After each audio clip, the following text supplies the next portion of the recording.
Hello, everybody, and welcome to the Christmas episode of the Cool JDM Show. I didn't know it was going to be the Christmas episode. It's not. It's the 24th episode. It's not really the Christmas episode, but it is the 24th episode of the show. And that's cool. We have not been canceled yet. There's still time. Meanwhile, we produce our own show, so there is no way to get canceled, which is good news for you because we always have a lot of interesting information from Japan and the world of car exporters. I'm Derek Weldon. This is Mike Dennis, and this, whom you can't see but you can definitely hear, is Maximilian Scheffler. Hello. Scheffler. Like Scheffler. You have to pronounce it German style, but that's not German. Well, it was in today's show, we're going to talk about Mike spending $3,000, a Toyota Vitz one-make race car at auction, boring but quick tariff news, follow up on last week's episode, cool JDM questions and answers, and then, of course, the main topic of the episode we're going to jump into right away. You ready with that reverb? Yeah. The main topic of today's episode. And thank you, everyone, for voting for this. This was in the community section of the YouTube channel. Yes. So people might have seen it in their subscription feed. Oh, yes. Yep. And you can answer one of three possibilities for what we talk about. And today was a blowout. Everybody wanted the same thing. Because the other questions, maybe a little on the sucky side. So in third place with 14% of the vote, do you need pre-inspections when buying a car from auction? Something I really want to talk about. So vote for that one next week. It will be coming up next week. Do not skew the voters. Hey, you want to play this too? This is cool JDM politics. Go ahead and mess with people's minds. In second place with 28%, why auction grade 4 doesn't guarantee a perfect car. And call us in for first place, Mike. Top 10 strangest cars that we've ever exported. And that's with 58% of the vote. Right. The strangest cars that we have exported. 262 votes in total. So thank you, everyone, for voting. That is a good turnout. That's the most votes that we've ever gotten, right, Max? Cool. Yeah. Last time it was 240. Cool. So Moving on up. I almost spilled my coffee there. Let's move that a little bit over here. Excellent. Or in the middle so that if I do spill it, it's going to be visible to everybody and it'll be funny. And so you and I can share the lap coffee. Yay. Oh, Colin is in the chat. He says he's picking up the Velfire tomorrow. Ooh. Great Nice. news. Finally picking up the Velfire. What an interesting experience. He came to Japan and saw that car himself. Yeah. And laid down on the ground to take a look at the underside. And I got a picture of it. Oh. He doesn't know. You could see the little bit of his stomach. So I was like, got to get a picture of that. Anyways, yes, if you do have questions for us, there is a question section at the end of the video. And then we will answer those questions. You can ask the questions now. And Max is going to save those questions. That is correct. Now, we promised we would jump right into the main topic. So here we go. Okay, so it is the top 10 strangest cars, and we've been doing this for a long time, 15 plus years in business. We have exported thousands of cars, and one of the key things about buying a car from Japan is that you can get anything here. Any car that was ever made around the world has a chance to be in Japan, and there is a huge import scene of cars from other countries that were never officially available here to be sold in what's considered the gray market, so vehicles that were never actually available from new. And that means that plenty of the cars people are buying from us are those really strange and interesting and wonderful cars. And I started compiling a list yesterday, and I found that top 10 is not going to give it enough credit because there are so many cool cars. I made a list of about 30 cars or so that are just the cream of the crop interesting cars, rare cars, and I just couldn't narrow it down to 10, so I narrowed it down to 14. So that means that we're going to have another show that's way too late than it usually it should go. We're So super top 10, disciplined. but it's actually top 14. Yeah, Top that's 14. right. But titles are better if they're top 10. Yeah, top 14 just doesn't have that ring, does it? Yeah. Yeah. Okay, so these aren't in any particular order. I didn't want to order them because it's hard to tell which one of these is the best. All of them are kind of interesting. So the first one here, and we're going to have a picture on the screen pretty soon. Now, this, I wonder if anyone knows what this is in the chat. If you want. Oh, that could be fun. Yeah. put it in for all the cars, maybe. Okay, Yeah. let's do that. This will be like a quiz for people to see who gets the car first. Yeah. And then I'll speak a little bit about it. Pound on those keyboards. As soon as you see the picture pop up, be like, I know what that is. It's a... We've only exported one of these, but I think one of them is enough because it is very interesting. Okay, it looks like a Lara. Waiting. I've never heard of a Lara. Zaid, pretty close. Skyline GTR. Say- That's Here's your certainly, hint. It has an AMG badge on the side, and it has a. This is the official. It actually says on the license plate what the car is. No, they Hey, might but be no able one to is zoom, actually. like pause, enhance. Maybe the only AMG car ever made with a 4-bolt lug pattern. Oh, I just thought about that. Weren't there other AMG Japanese As cars? far as I know, there were only 2 non-Mercedes-Benz AMGs ever made, and they were both. Griff Rides has said debonair. Yep, Which is that's 1 correct. point for Griff Rides. Woo! All right, so it is a this one here. I don't know the year that we exported because I didn't really check it up, but they sold these from 1986 until 1992. This is a Mitsubishi Debonair, and the Debonair is what Mitsubishi wanted to compete with the Century. Century is Toyota's big body executive saloon that you get driven around in, and the Debonair is Mitsubishi's crack at that. And then Nissan also had one called the President. Yeah. Right. The Century is by far the best out of all of those. The Debonair is by far the stupidest looking in this generation, but the first generation of the Debonair is actually very cool indeed. Oh. It looks very much like some sort of like American car. And yes, AMG, like this was during the bubble era in Japan where Japanese companies had more money than anyone else in the world, and so they went and splashed some cash on AMG, which I believe at that time wasn't owned by Mercedes-Benz yet. They were It just would a make sense, Mercedes-Benz yeah. tuner. Yep.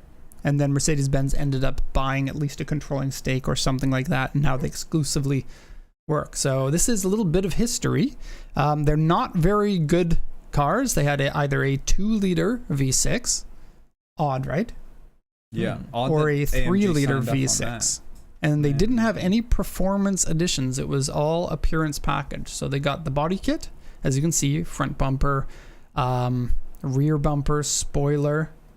You want to show the rear? I mean, Front I can't grill? really see what. And then you That's also pretty got bad. an Got some AMG stickers. steering wheel. Okay. And I think maybe a That's shift cool. knob too. MMC. Yeah, that was the old sign for Mitsubishi Motor Motor Cars or Motor Oh. Company. I don't actually know. Yeah, I don't know. I Yeah, suppose older Motor Company. Mitsubishis used to always have that MMC on it. Up Zaid until said- early 90s. Zaid said they also partnered to make the Galant around this time, which I believe That's also right. was on the list, right? It was on the short list, but then it got cut. The Galant, we've actually exported, I believe, 2 of them. The Galant AMG. Yeah. Does that have 4 lugs? Yes. Yes. Yeah.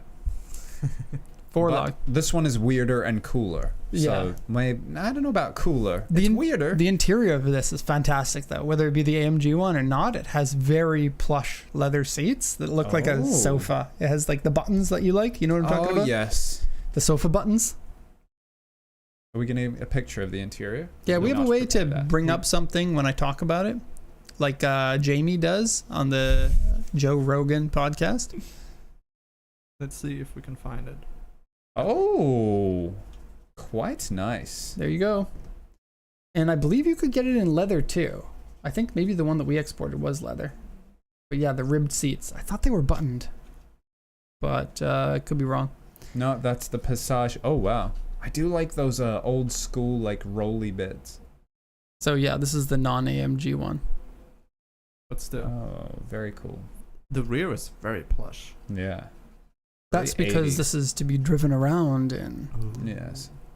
So, Century.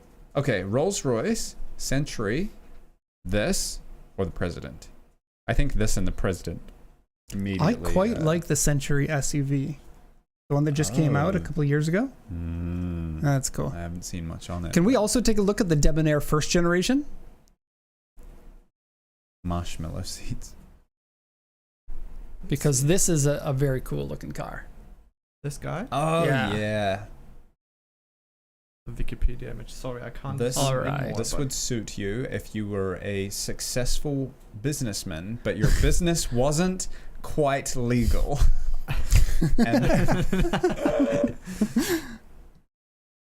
Cool. All right. So number 2, and again, we're throwing this out to the comments section because Max said so. Oh no, wait. The title is in the. Okay. For the next one, it probably doesn't work. That's okay. I Let's- still want people to hammer on the keyboard super why don't we do a little I know this one. No, it wouldn't work. Wait. We're gonna prepare this, but now I can't. Ooh. Okay. Now it doesn't show. So you. So get what's to see this? This. What is it? Actually, some of these questions might be a little bit hard. There Yeah. are some really odd ones in here. But we have the best viewers, the most knowledgeable, the smartest. And the best customers, because it was a customer that bought all these. Yeah. This isn't just a list of the strangest cars. This is the strangest cars that we have exported. Yeah. This should be kind of okay. So chat, please go ahead and let us know what this car is. Very close, Colin. I mean, not Colin. Mystery person named EF7 and PP1. I'm so sorry if we. Oh. There we go. go. There's Okay. the full- Mod almost got it, but Train Cody got it. It's a TRD 2000 GT version of the MR2. And these things are very cool. They made a very small amount of them. Most sources say 35 of them were made, and this one was an official plated one, I believe. The seller of it, the seller at auction on the auction sheet didn't want to go out on a limb and say it was a 2000 GT. Because if you're wrong, you'll get in big trouble and there will be a claim process and all of that. But it does have the badge, and I don't think that it's the type of car that you can go and buy a badge secondhand. Like some of the cars, you'll find a badge on Yahoo Auctions for like a few $100s, and then you can put it on your car, and it's like, oh, this is a special version. But I don't think that's the case with this one. So it's a full wide body kit. These were made by TRD or Toyota Technocraft. And was that what TRD used to be called? Toyota Techno? yes. Oh, I had no idea. That's cool. And basically they were a remanufactured car. So just like the Z-Tune, they would take an already made car and you would bring it to them and they would make it an official 2000 GT. Right. And so the officialness of the 2000 GT was that you got this wide body kit, which is also something that they sold to the public. It was just really expensive. I think we looked it up and it was like 12,000 US dollars or 10,000 US dollars or something like that plus installation. Yeah. So a rather expensive kit. But then having it built by TRD, getting the special plaque, and then they would give you a menu of what modifications that you would want. So no two of them are exactly alike. And, right, yeah, the option and list at least two of them were built with 500 horsepower engines. Several of them were built with no engine modifications. This one actually had some aftermarket modifications done to it, so it's not completely the way that it left the TRD factory. But yeah, up to 500 horsepower out of a 2.2 liter stroker kit and big turbo put onto it. And just love the looks of that. Yeah. Like, I'm not a huge fan of wide body kits because I usually think it destroys the proportions, but this is very cool. This one is very cool. And it's made to look like the Group A racing version of the MR2. It was a commemoration special. Greg O said, looks a lot like the 3000 GT, and I think... You know how it was a contemporary of that car. Only sold for 2 years, 98 and 99. Yeah. So yeah, the 3000 GT was racing at the time of the 2000 GT was racing. And the pop-up headlights in the video. I was just about to say that we were what talking happened to about the company policy. Well, we were talking about pop-up headlights, and I was like, I don't know, like there aren't too many cars that I think look good with the headlights up. This is one of them. Yeah, very, very early 90s. Yeah. Looks a lot like the 180SX too. And these were also the final 2 years, or final 2 or 3 years. Yeah. What are you doing, Very Max? cool. Not pointing at the clock. No. Because we're going on a tangent. Looking. Anyway. Number 3. I was engaging with our lovely viewers. Thank you very much. Okay. I want to engage comment. too. Mystery person EF7 and people once said the JDM tree is so small in this video. That's cute, isn't it? It's Okay, just so the a next sapling. one, there's the promotional picture for it. And wheels. Interesting wheels. yeah, those are the Toyota wheels. They look like the Velside wheels for the kit for the RX-7. It would be a unique fitment for the car too. Mm-hmm. You see how much dish is on that back one? Yeah. The next car on the list should be really easy, so if you want to get a point, this is probably going to be one of your chances. There it is. And that there is a picture of Mr. Nakai. It's a Honda Prius. Nakai. It is a very highly modified Prius made by RWB, and what they do is they take the regular Prius and throw it out, and then buy a Porsche 911 and then put a kit on it. Just like Pimp My Ride did on a few episodes, they just threw the car away. Really? Yep. I didn't. That's pretty funny. I don't remember that. People know about this because it became internet famous throughout the early, kind of mid to late 2000s. Yeah, mostly like sometime around 2010 or so. They were maybe at their peak of interest. This was during the time where internet blogs were probably more popular to share car knowledge than things like Reddit and Facebook are nowadays. And Speed Hunters and 7tune and other companies like that were heavy into the RWB, and it became world famous to the point where Mr. Nakai could go to your country and build you a car. Yeah. Which is a very cool thing. Cost to get your Porsche 911 converted into an RWB depends highly on what was done to it, but prices are anywhere from $40,000 on the low end to $250,000 on the high end. So not cheap by any means. And now that they have been out in the world long enough, you do find them come up to auction every once in a while, and I don't think that they sell for that expensive of a price considering how much it costs to build them. Now it is just an aero package. Nakai didn't do any engine tuning himself, and he had a partner company that would modify it with turbochargers and stuff if you wanted, but all of his stuff is officially just the aero package.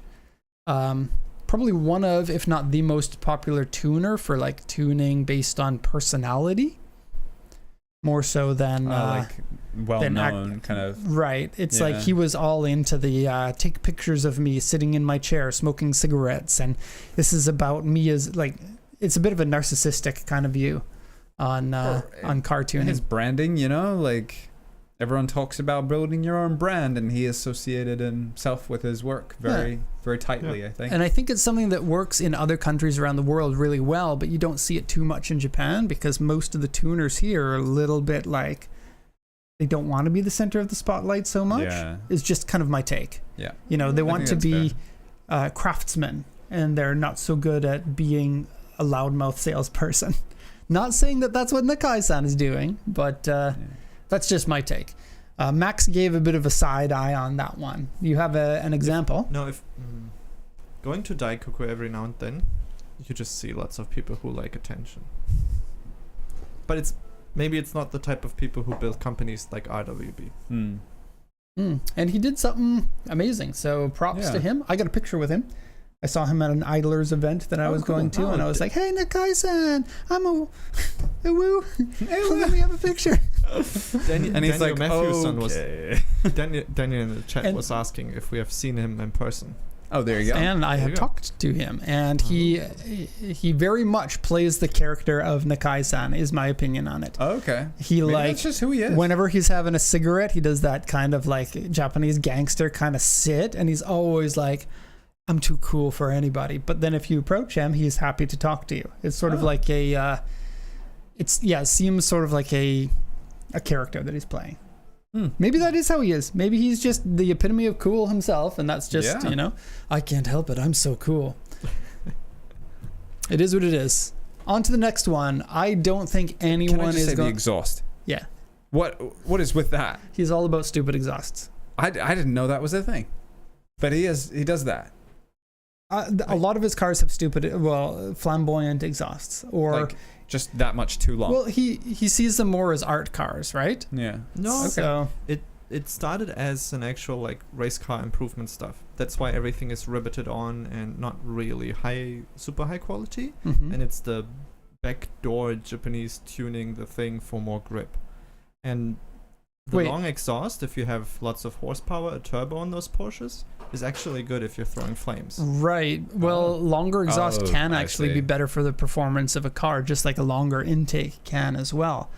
And then the engine being right at the back, usually the stock the stock exhaust snakes you around a mention little that, bit. So if you're yeah. getting rid of the snake, you might want to keep that in. I don't know. And as No, I've heard that too. Now that you mention it, as so. it was pointed out in the chat too, Group 5 arrows of racing, the RWB cars, they look like they come from the era, and that is actually the inspiration. Like the 80s type endurance race stuff, those cars looked like this too.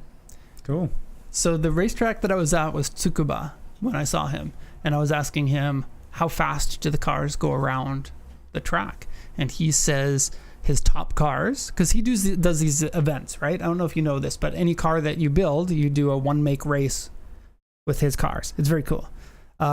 He says they go around in 58 seconds at the very fastest, which is very, very fast for a real race car, not a time attack car. Mm-hmm. And so, yeah, there is the performance to back them up. Those are also the 550 horsepower, or 600 horsepower turbo ones. Cool. Yeah. Okay, next one.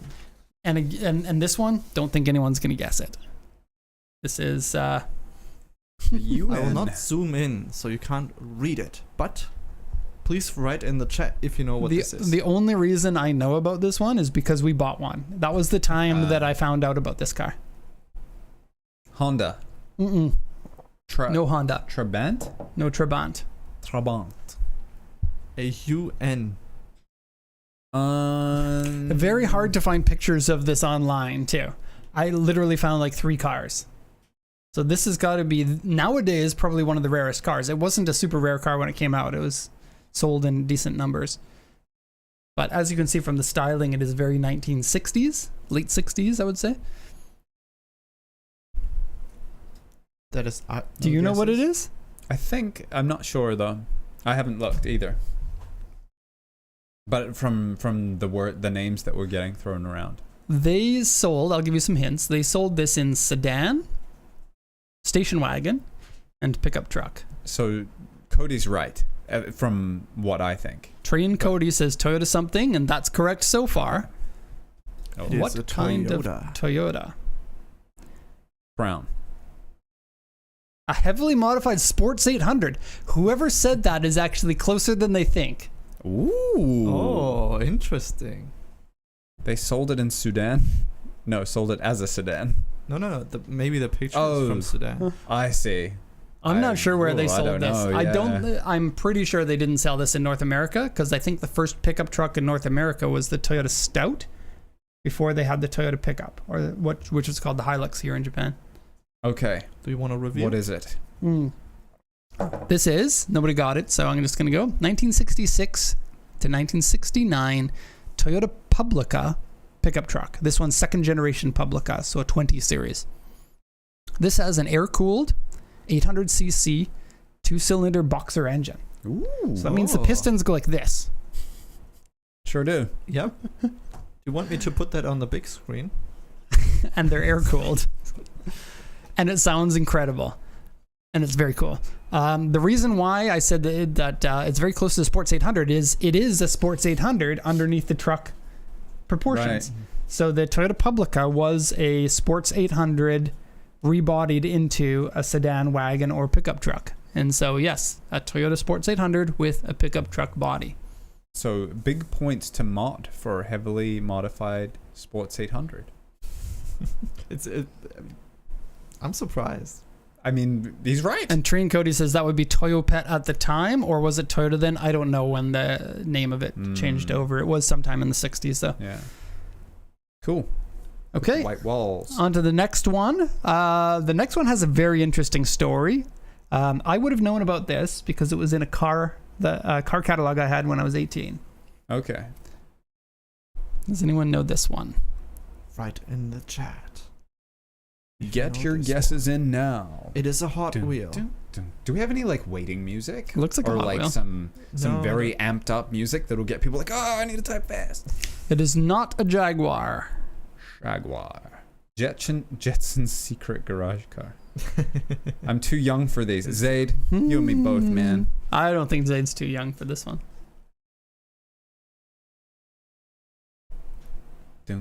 Lotus? Not a Lotus. I love how the seats are separated. It's so weird. Doug DeMuro mentioned it in a video. I'm not surprised. likely, Doug loves the yeah. rare cars.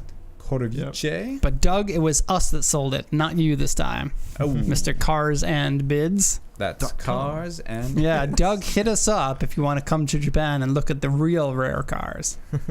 No way. He looked at some of the rarest cars. It would be pretty hard to Give me a impress break. him, I feel. The Debonair would You should work. be on my side with this. Doug, if you want to see the real rare cars, hit us up. Yeah, I just said that. You can't say the exact same thing that I just said. Is We it have a an answer, Ford? by the way. Okay, no, Mod again. We do. it is not a Nissan. It's not a Ford. Mod got it. It is an Aztec, but that's the name of the car. There really isn't a builder for this. The car is made by the company Etel Design, which is a design studio. And the Etel Design did a ton of very common cars. I don't know exactly which Yeah. ones, but I'm thinking something like the 300 ZX or something like that. You're going to bring up a list. We can. So Etel Design makes... you bring up the list while I talk about this one. They design cars, basically, and this was a 20-year anniversary. Wow. Volkswagen Golf, Lotus Esprit, DeLorean. That's the DMC-12 is just the DeLorean.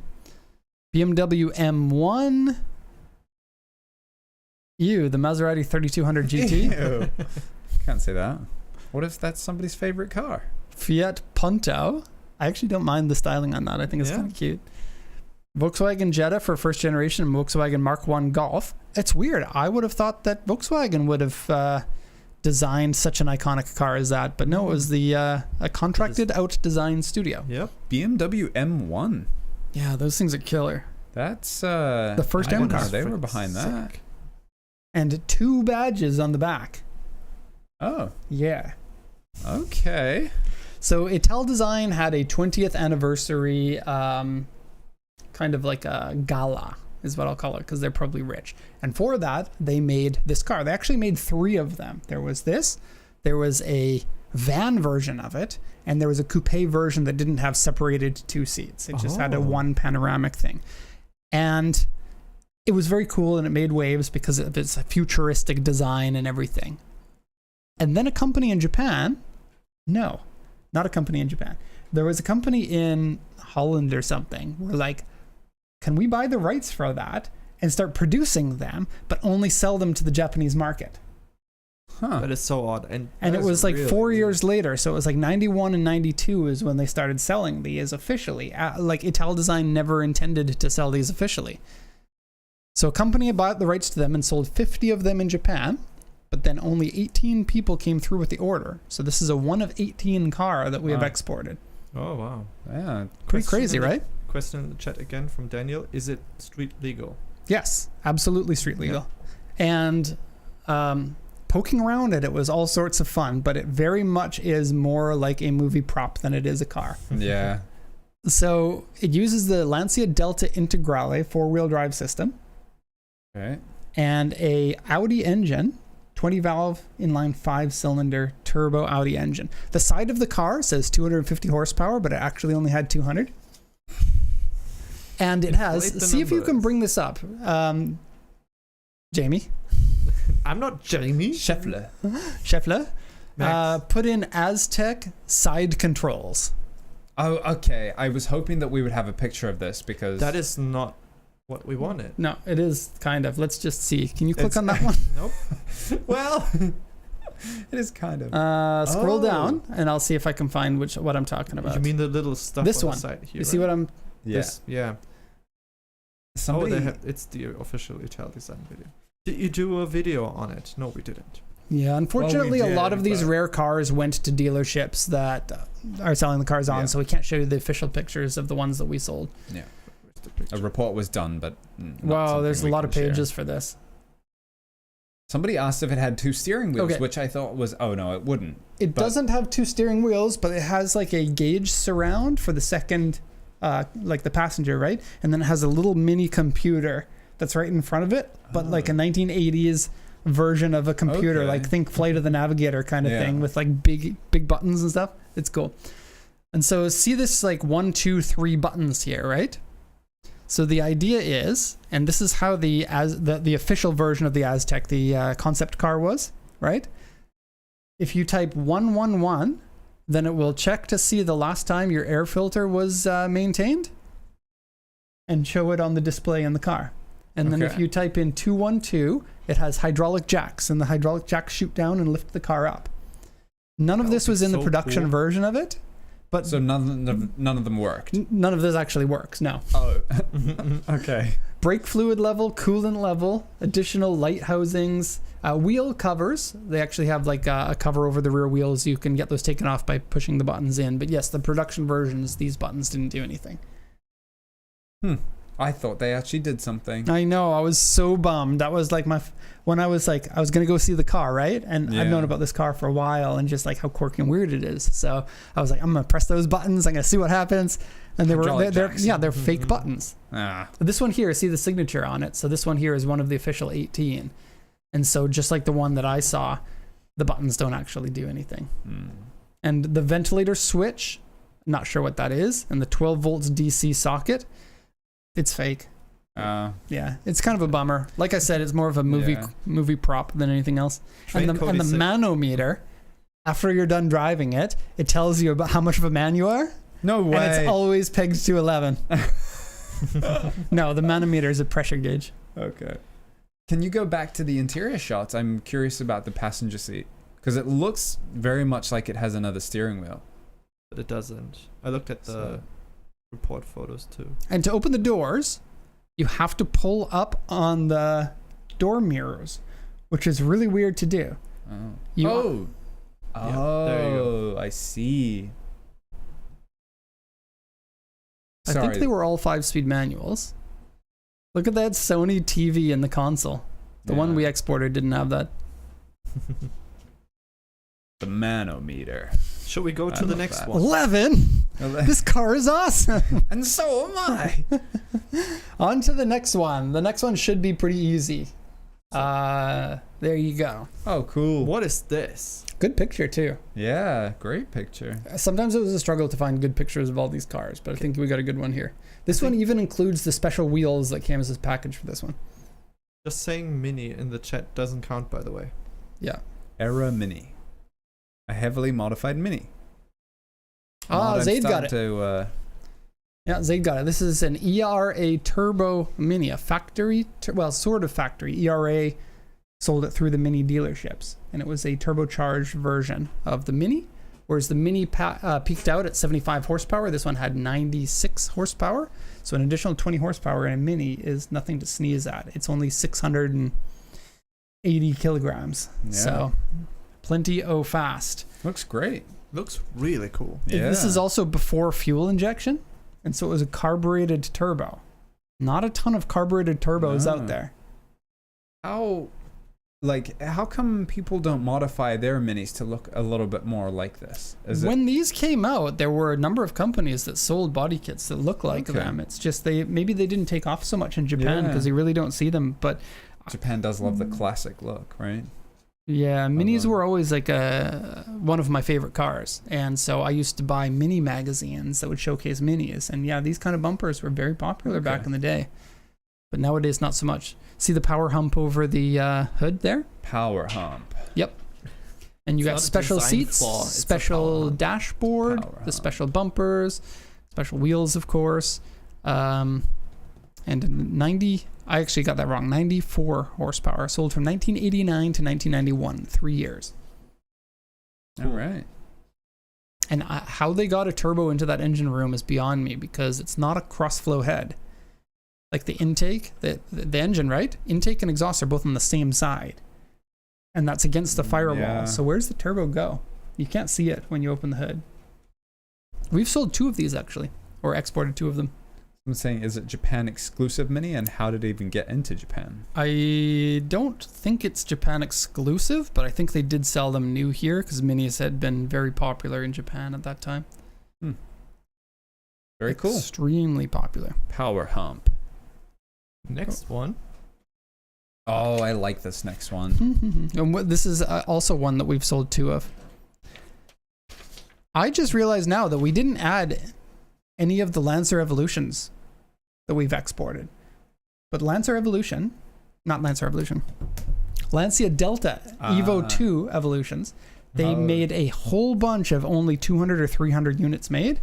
Do you have a list of like runners up or anything? And we've sold every one of that list. Oh. So like the Dealer's Collection, the Evoluzione version, the Gialla version, the Perla version, the Verde Green version, the Lagos Blue version. There's a bunch more too. The Martini 5, the Martini 6. I didn't add them in because... There's too many. You forgot. I think it's just because it would have gone on forever, right? Are they strange or just rare? Very rare and very cool. They probably should have made the list. Okay. We have 2 guesses. Tommy Kyra ZZ or ZZ1? Both of them are correct. It is called the ZZ. I don't know if it was called the ZZ1 when it first came out, because when the ZZ2 came out, they might have retroactively called this the one, just like the PlayStation 1.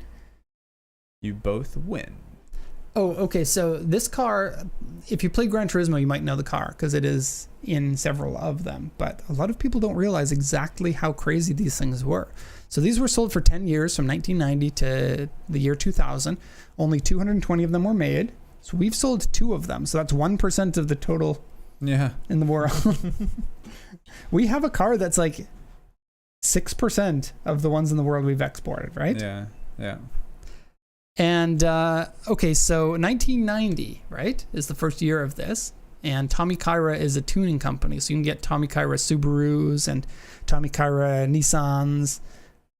What else did they sell? Those were the 2 Subaru that I... and Nissans. There's Yeah. Nissan, the Micra. I'm Right. looking at a picture. And What's so- the name of this? The Micra Cabriolet. It had a really weird name. Yeah, I don't know. The CC? Sorry. The Baby Gang. Baby Gang? Yeah, that's the official name. Baby for the, Gang! For the God. Micra. Yeah. That is awesome. Only in Japan, right? So they made a basically 600 kilogram rear wheel drive mid-engined car. They wanted to start making cars. They were going to become a car maker. Tomita is the name of Tommy Kyra's head company. So they took the SR20 and they were like, all this fuel injection stuff is too complicated for us. So they stripped the fuel injection off of the car and made it carbureted in 1990 when the SR20 was already fuel injected. Yeah. There was never a carbureted version of the SR20. And this was only the year that the engine came out. So they're like, Nissan, what do you got for us? And they're like, oh, we got this new fuel injected turbocharged awesome car. And they're like, yeah, no turbo and carburation, please. And then they put it into this car. Now a 2-liter, of course, twin cam engine that in normal fuel injected format puts out, I believe, 160 horsepower. In this puts out 190 horsepower without the fuel injection, because they upped the compression, and with the ITBs from the carburetor, they could get a lot of airflow. I've driven the one that we exported, and it's fast. It is scary fast. Like, I've never driven a car that was so as scary as this one, because there's nothing to it. It's very much a kit car. It has no crash protection or anything, and it is so small that, like, you can touch the ground. Like, I tried this. You can touch the ground while you're sitting in it. Right. You just reach out over the sill and... Yep. Bloop. And also the door is like half the size too, right? And you don't even need the doors. Like, you can easily step into the car when the roof's off. Yeah. I actually couldn't... Well, it was easier for me to just step into the car and just lower myself down because they're so tight in there. I had to kind of in and then tuck Very myself tight. in. Yeah. Do you I remember don't the fit time in. we needed to push the other one that we exported? Oh, yeah. While I was sitting in it and you guys were pushing it? Yeah. Fun time. Yeah, That two was fun. of these we've exported. So built in the UK. The chassis was built in the UK and then exported over to Japan to finish it. So it has a 17-digit VIN number. Really weird for a Japanese only car, right? And 650 kilograms, That's a lot of power. 180 horsepower, pardon me. And it gets the power at the end of the RPM range, like many carbureted engines. So you step on the gas and it's like decent power, and then, oh my God! And it hits so hard, you're like, okay, but I got to back off. Very, very scary to drive. They were popular for racing? Yeah, I think so. You see them on racetracks every once in a while. You'll see them in option videos and stuff like that. Kind of like Japanese Lotus, right? 0 to 60 in 4 seconds. Yeah, wow. Yep. Do they still produce these? They don't. They sold the rights to, I believe, a Malaysian company, I think, and they made a few of them in other markets or something like that. And then Tomicara made a ZZ2, which was an RB26 engined Oh, I didn't know that had the car, RB26. and it looks amazing, but they ran out of money partially through, so they never actually made it. And then another company bought the rights and made an electric vehicle, I believe. Yeah, now that makes more sense. Yeah. But if Tomicara came out with that, With an RB26? right? Yes, please. Yeah. There's another Tomicara sports car that was around social media recently, but I don't. And again, this one was all in the Gran Turismos. So many people might know of it from there. The next one. Yes. The next one is easy, but you need to get the sub model of what it is. The actual if you name. Look at it. It's pretty close. Ooh. Japanese dealer plate on there. And Griff Rides got it right before Zaid did. This is called the Acti Crawler. It is a four-wheel drive, not six-wheel drive. Four-wheel drive, six-wheeled K vehicle. We don't know how many were made because nowhere on the internet actually knows. And it runs a tread in the back, a very unique kind of thing. Yeah. We have exported 3 of them now, which is pretty decent, I think. Prices are pretty insane. You're talking 4 times as much as a regular Acti truck. Derek's Christmas sleigh. Sorry, it's funny. Did somebody write that? Christmas episode, yeah. Lovely. I've Sorry, driven one on the street. Doesn't drive very well on the street. No. You're gonna put this in snow or nothing. Yeah. You can take the treads off the back, and you can fit regular size wheels in the front. The ones in the back are special wheels meant for the treads, and they're like a 135 width, so very narrow.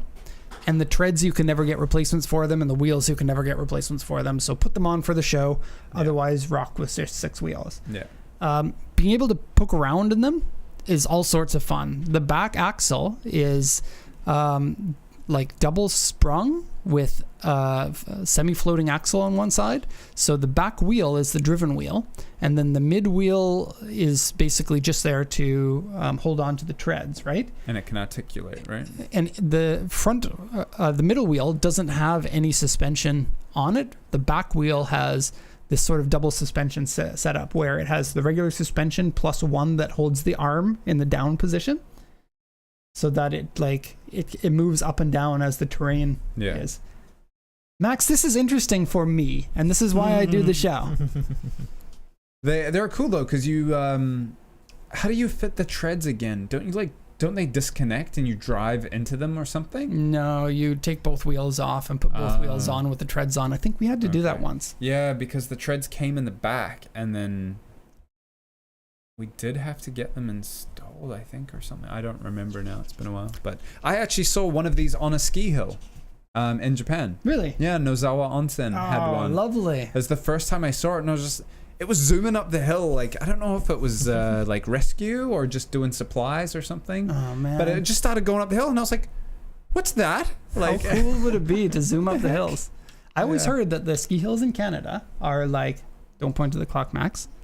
The ski hills in Canada, you can ski on them as much as you want without paying for anything, but you have to pay for a lift ticket if you want to get lifted up, right? So you can just walk up and ski down if you want, and you're not, you won't get into any trouble. Yeah. Do you think that you could drive up in one of these, just in the regular ski hill? Like, pick your skis friends in up the back? Yeah. That sounds like a good time. That sounds awesome. Yeah, so next time one of these come up for auction, I'll throw the $15,000 to get a ski trip for free. Cool. Yeah. Free ski trip. Can these carry anything any more than regular Acti? I don't think that your carry capacity is any different. 500 kilos is about the max. This is an Acti, not a carry. We were talking about doing bad dad jokes before the show. Yeah. Or good dad jokes. Or good ones. Next car should be pretty easy to name it, but it isn't as common as you think. How quick are you guys going to be? I'm seeing that now a lot of the pictures have the name of the car and Mazda Cosmo is correct. That's the easy part. Does anyone know why we've added it to the list? Of course it is a rare and cool car, but this one is extra cool. Only the extraest and coolest made this list. Mm-hmm. Mazda be t- Costco. A Mazda Costco, I wish. Oh my gosh. Truth That'd be my told, dream we have mashup. only exported one of these, and we have not bought the more common later model version of it. Mod is kind of correct. It is Mazda's first rotary engine car. Not the first production rotary engine, though. But it is the first production twin rotor. Ooh. Yep. Yes. Twin? Yeah, 2 rotors, just like the RX-7s. Okay. Previous to this, so they were all single rotors. Oh. Okay, so this is a Mazda Cosmo. This was only sold for 1 year in this configuration. This is a short wheelbase, semi-pre-production version. They made 343 of them before they decided on the final version of it, which got the longer wheelbase. It got a slightly bigger engine at 1.2 liters instead of 1 liter. And they went on to sell another, I believe, 1,200 or something. Still fairly rare. This was Mazda's foray into sports cars and was used in racing. These early models had 110 horsepower. The later ones 128, which back in the 60s would have been quite decent, Yeah. right? How much they weigh? Do we know? 940 kilos, which is not Okay. very light, Yeah, I was gonna say a bit especially heavy with for the that rotary era. engines. Yeah. But no, they were like little luxury Heavy body. coupes. They have 4 seats in them, which is pretty weird because they don't look big enough to have 4 They seats. certainly don't. Mhm. The very iconic C-pillar? B-pillar has a circular window in it. You can't really see it very well in this picture, but I was gonna say the rear glass wraps around in a very weird way as well. certainly doesn't does. Yeah. Clamshell it? rear Yeah. window. Clamshell. And the later Cosmos had those too, the clamshell rear windows. So the early model you can tell visually because the grille below the front bumper has slots instead of circular intakes, which were on the later models. So if you're trying to figure out which one is which, the one with the slots is the early model. They do have different wheelbases, but they're visually hard to determine by wheelbase alone. I remember standing in the same location in the museum. I was like, wow, a Cosmo. Maybe you I took don't this know picture. anything. All pictures in this video have been stolen from the internet. Well, we tried not to include customer car photos unless they were already like on YouTube or something like that, because we don't want to. Again, a lot of these cars went to dealerships or something like that who don't want us to share them. So On to the next Next. one. see, we did it. As soon as you pointed, we were like, boom. I was ready.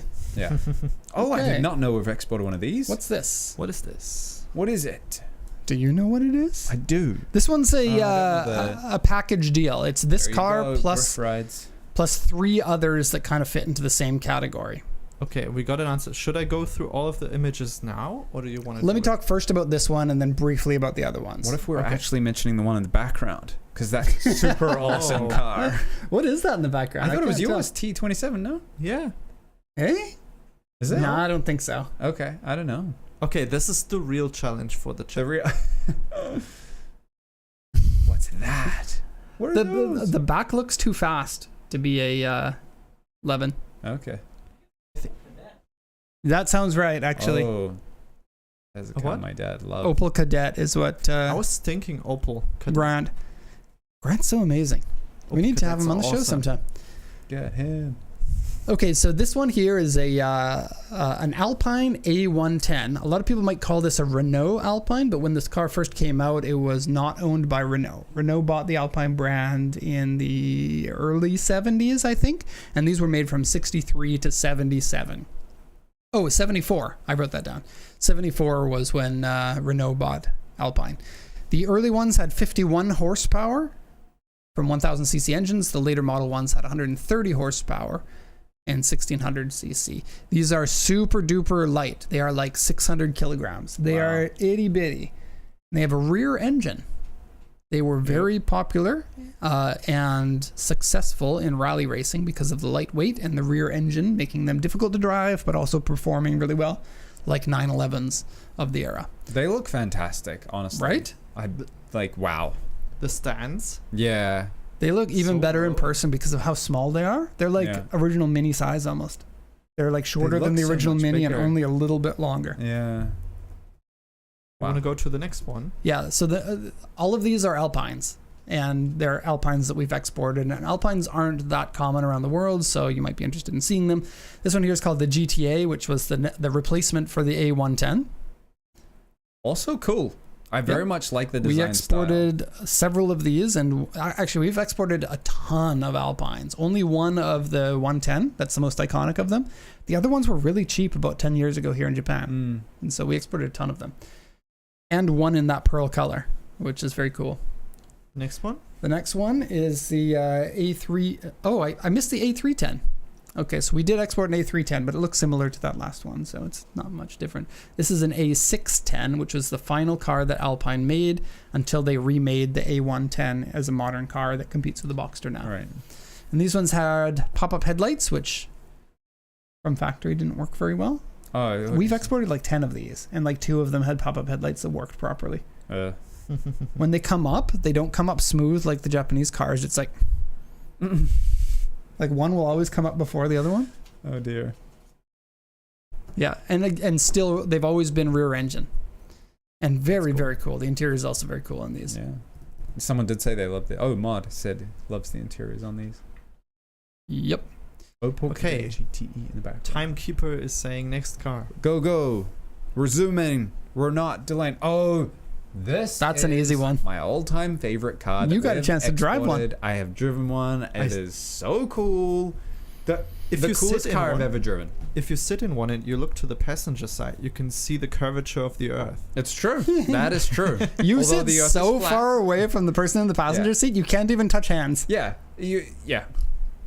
So cool. And the rear seat has 4 side-by-side seats. Yeah. Because it's so wide. Plenty of space. Yeah, they're not like squished. It's just... The thing is a monster. Yeah. But More H1, but Japanese. It's surprisingly easy to drive because it has 4-wheel steering. And hefty 4-wheel steering. Like, yeah, those rear wheels pitch in a lot, so that it's really strange feeling. Yeah. Who was the first to say Mega Cruiser? Riff Rides? Man, he's hot on that keyboard. Yeah. And in all caps, too. He was able to hit that caps lock button or hold down shift. I think it's officially all caps. Look, the side logo has all caps Mega Cruiser. Okay, bonus points. So this was a Japanese military vehicle that, like the H1 Hummer, they sold to the public, but they didn't sell a lot of them, and we've exported 2 now? Yeah. So 1% again. So because they sold, I believe, 200 of these. 4.1 liter, 4-cylinder diesel. So 4.1 liter 4-cylinder. Weird, right? Yeah. And then 100. That engine is also used in buses here. 150 horsepower, but 282 pound-feet of torque.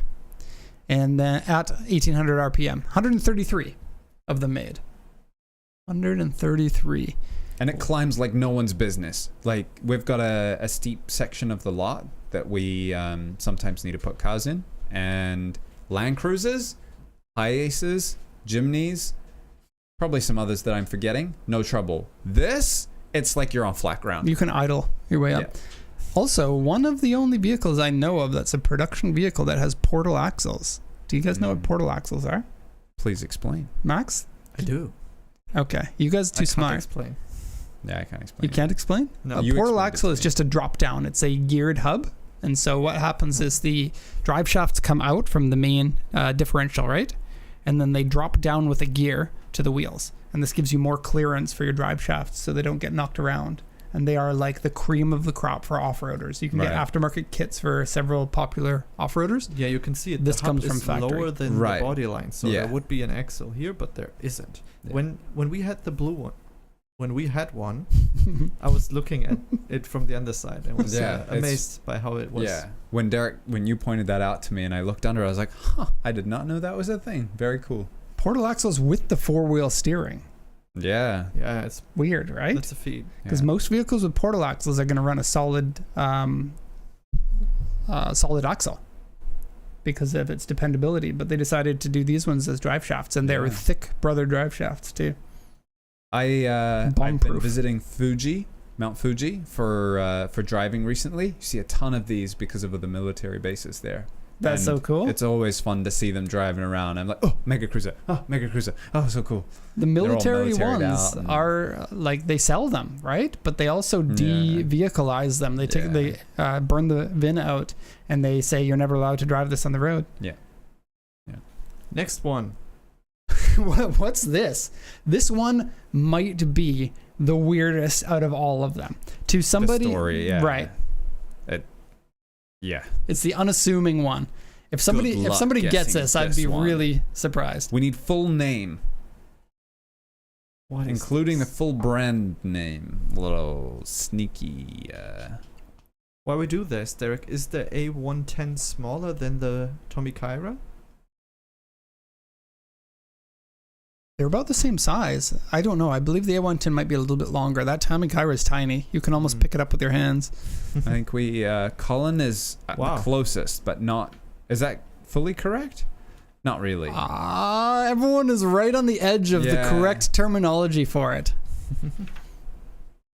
I think that a number of our viewers saw this video of ours.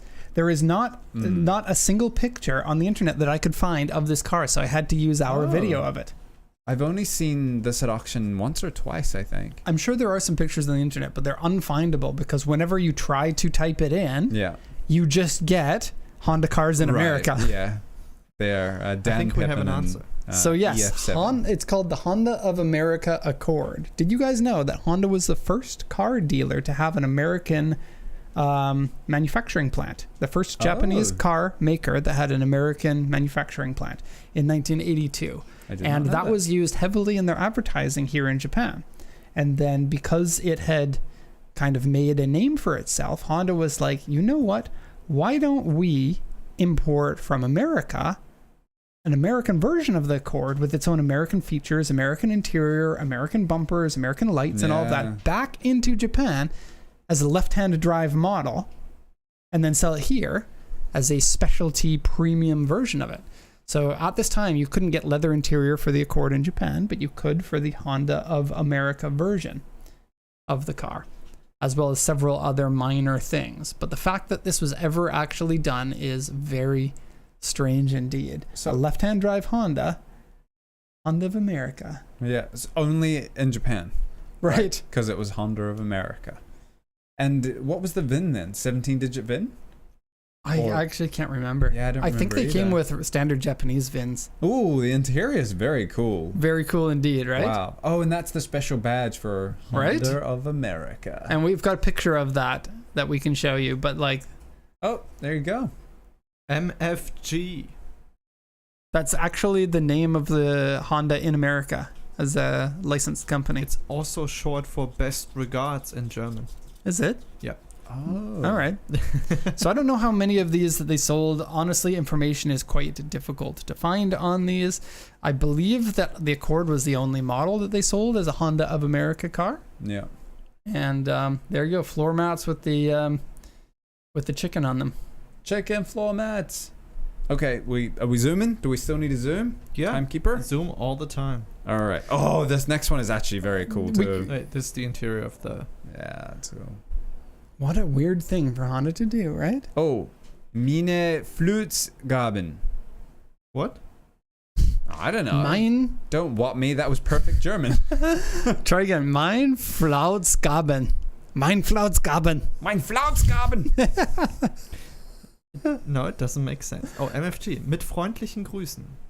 Oh, that was so cool. I gotta say, like you know when how we're Max making a speaks theme German. song, right? The guy that's making the theme song gave me his first version of it. And at the beginning, he is like, well, hello. Or should I say yokoso, right? Oh, very and, cool. But he mispronounced the yokoso part on it. So I sent him an email with the, like, how to pronounce yokoso. And I don't know if I sounded like a bit of a dick. Like, actually, it's pronounced yokoso instead of yokoso, which is how he said it. Yeah. It was like yokoso with the emphasis on the last part. But you're allowed to take like creative license when you're doing music, right? Because you want it to like flow in a certain way. So It's also nice to have music where stuff is pronounced correctly. So. Max is so pedantic about pronunciation of anything German, and so we poke him all the time by mispronouncing things and on I poke purpose. them all the time when they say Porsche. yeah. Nobody says Porsche in this office. I did a good job. Yeah, Max, I'm actually traumatized because every time I'm used to saying Porsche, and Max is like, it's Porsche. It is kind of idiotic to call it Porsche, honestly.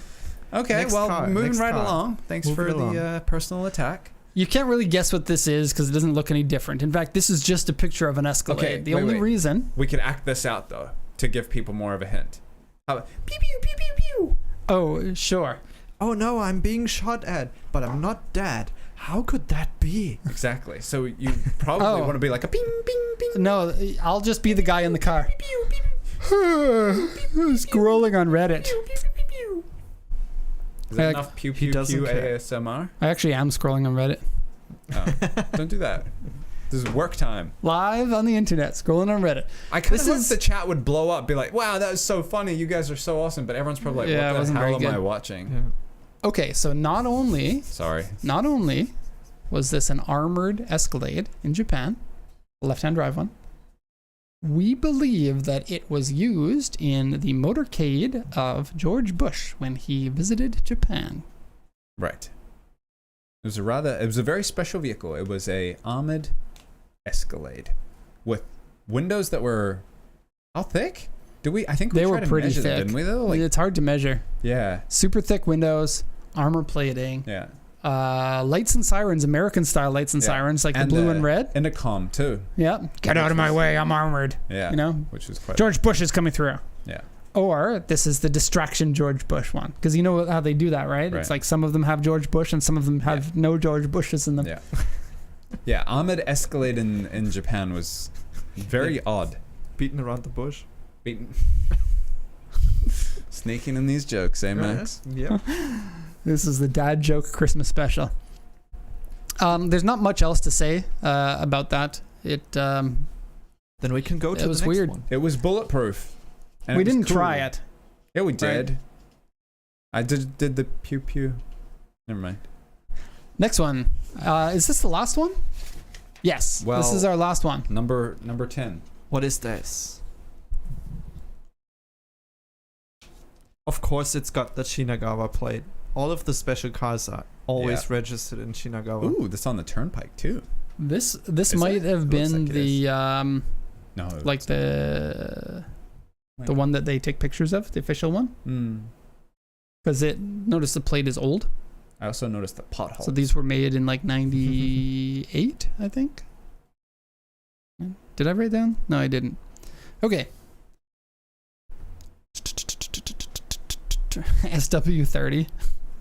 I think Zaid got it. Zaid got it again. Our smart viewers. This is the MR2 I told you we got the smartest Spider. So the MR2 normally comes as a Targa, not as a full convertible. So it has a removable top. Wait, is it Targa or T-top? T-top, right? I don't know the difference. Is there a T-top has a bar and Targa has no bar. So these are normally a T-top or a hard top. But this one you can get a full convertible with cool little bumps over the back end, and Toyota was like, this is what people need at the end of the product run for the MR2. And so they sold 37 of them. 37? Wow. I thought there was more than that. No, 92. They sold 92 of them, and then Toyota was like, we wasted all our money. Never again. And then they made the Prius. You know, those wheels actually look kind of similar to the ones that were on the MR2, the 2000 GT. Oh, I guess so, yeah. Just not dished. Yeah, I could see that. But the TRD one was 5-spoke. This one is 6-spoke. Oh, I see. Yeah. You and your counting. Yeah, corrected. It's gotta be correct. Sorry. This is just weird because it's like, anytime a company makes something and loses a whole bunch of money on it, I'm always wondering why they brought that to market. Like the BB Open Deck's a good example of that. They sold like 8,000 of them, but 8,000 cars is not enough to sell to make up your cost of producing it. This is even worse for this one. 90 something? 92?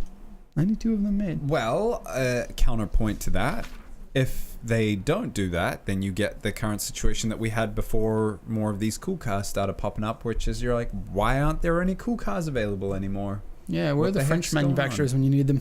Yeah. Mm-hmm. We want somebody to lose money for the benefit of journalistic Humanity. All right. Get rid of that. So that is the end of the weird cars. And if you do want to see another episode like this in a year with all of our weirdest cars, you're going to have to buy some weird cars from us. What better place to do that? Pacific Coast Auto. You can check out our website, auction.pacificcoastjdm.com. You can search all the weird cars that you want and potentially buy them. Go ahead and do it. anything Right is now. available. Your imagination is your limit. So we have some more of the this segment. We just want to follow up on some questions that we had last week. We talked about the process start to finish on how to import a car from Japan. Okay. And we Did had we get some many follow-up questions on it. And I'm going to let you kind of manhandle this topic, Mike, because All right, ready to get manhandled? I have talked too much. All right, People you are take a tired break. of hearing from me. You take a break. Well, they didn't like my pew-pew guns, so I'm a little deflated. Well, no, double down. No, I thought it was a great pew-pew guns, and I was expecting people like, wow, this is the coolest show ever, and it's JDM. Yeah, people in the Anyways, chat need to acknowledge press that us. Like button. We'll just the go like through this a button. little bit quickly because these are fairly easy questions to answer. Yeah. They came from Caliber Creativity on the last show, and it's 3 questions in total. Do you want to read them? Do you want me to read? How about you ask me the questions Okay. and I will answer them? I will ask the questions. He said, it sounds like a blind bid on the cars. Is there any possibility to have the cars inspected before auction day? Question. Oh, if you want that answered, you'll need to join the 14% of people that voted for the do I need a pre-inspection before? No. Anyway, yes. Okay, so blind bidding is correct. I think they misunderstand the terminology of blind bidding, though. Blind bidding is that you don't know the seller's reserve, the seller doesn't know who's bidding, you don't know who's selling, that kind of thing. But having the vehicles inspected, so all vehicles at auction are inspected by auction inspectors. That's how you get the auction sheet. If you want an additional inspection, the auction does offer a service where you can ask one of their inspectors to go back to the vehicle and answer some questions or get some photos. They're not extremely thorough inspections, I would say, but it gives you a little bit more information if you're concerned about it has a note that there's an A3 on the door and you can't quite see it and you want some more pictures of it, so you can get that. So yes, it is possible. It is possible. There's a cost too. There is a very important caveat as to why the vast majority of our expert bidders are not getting those inspections. And I'd like to go into more details, so you're going to have to vote on that one. Yeah, it could be I think much that there longer are a topic. lot of car exporters who are like, we make the majority of our money through setting up these pre-inspections. And then it turns into an expensive endeavor for the people looking for cars because they have been told by their exporter that you can be safer if you get these inspections. Yeah. And then the exporters make all their money that way. Yeah. We commonly see what's mostly videos on YouTube, I think, or posts on social media of people saying like, did I get scammed by the auction? Oh my God, the auctions are a scam. You have to get your vehicles. You know what you got to do to them? Pew pew. And we're over here with exporting thousands of cars a year, and we don't get inspections on very many. It's a very, very small percentage. So we could talk a lot more about that if you're interested. But you got to vote. You gotta vote. The next question was, how's the bidding going to work? Is someone from your company bidding for the amount specified by the customer? This is a lot of questions, so I'll stop you at the end of each one and I'll answer. Yes, somebody from Pacific Coast Auto, staff here, we bid on the vehicles. So you guys bid live? We bid live on the auctions. Depending on the auction, some are much smaller and don't have good facilities for live bidding. So sometimes it will be a computer automated bid, but it works the same as if it were a live bid for the most part. Can a customer be present via call in the bid day? Cannot.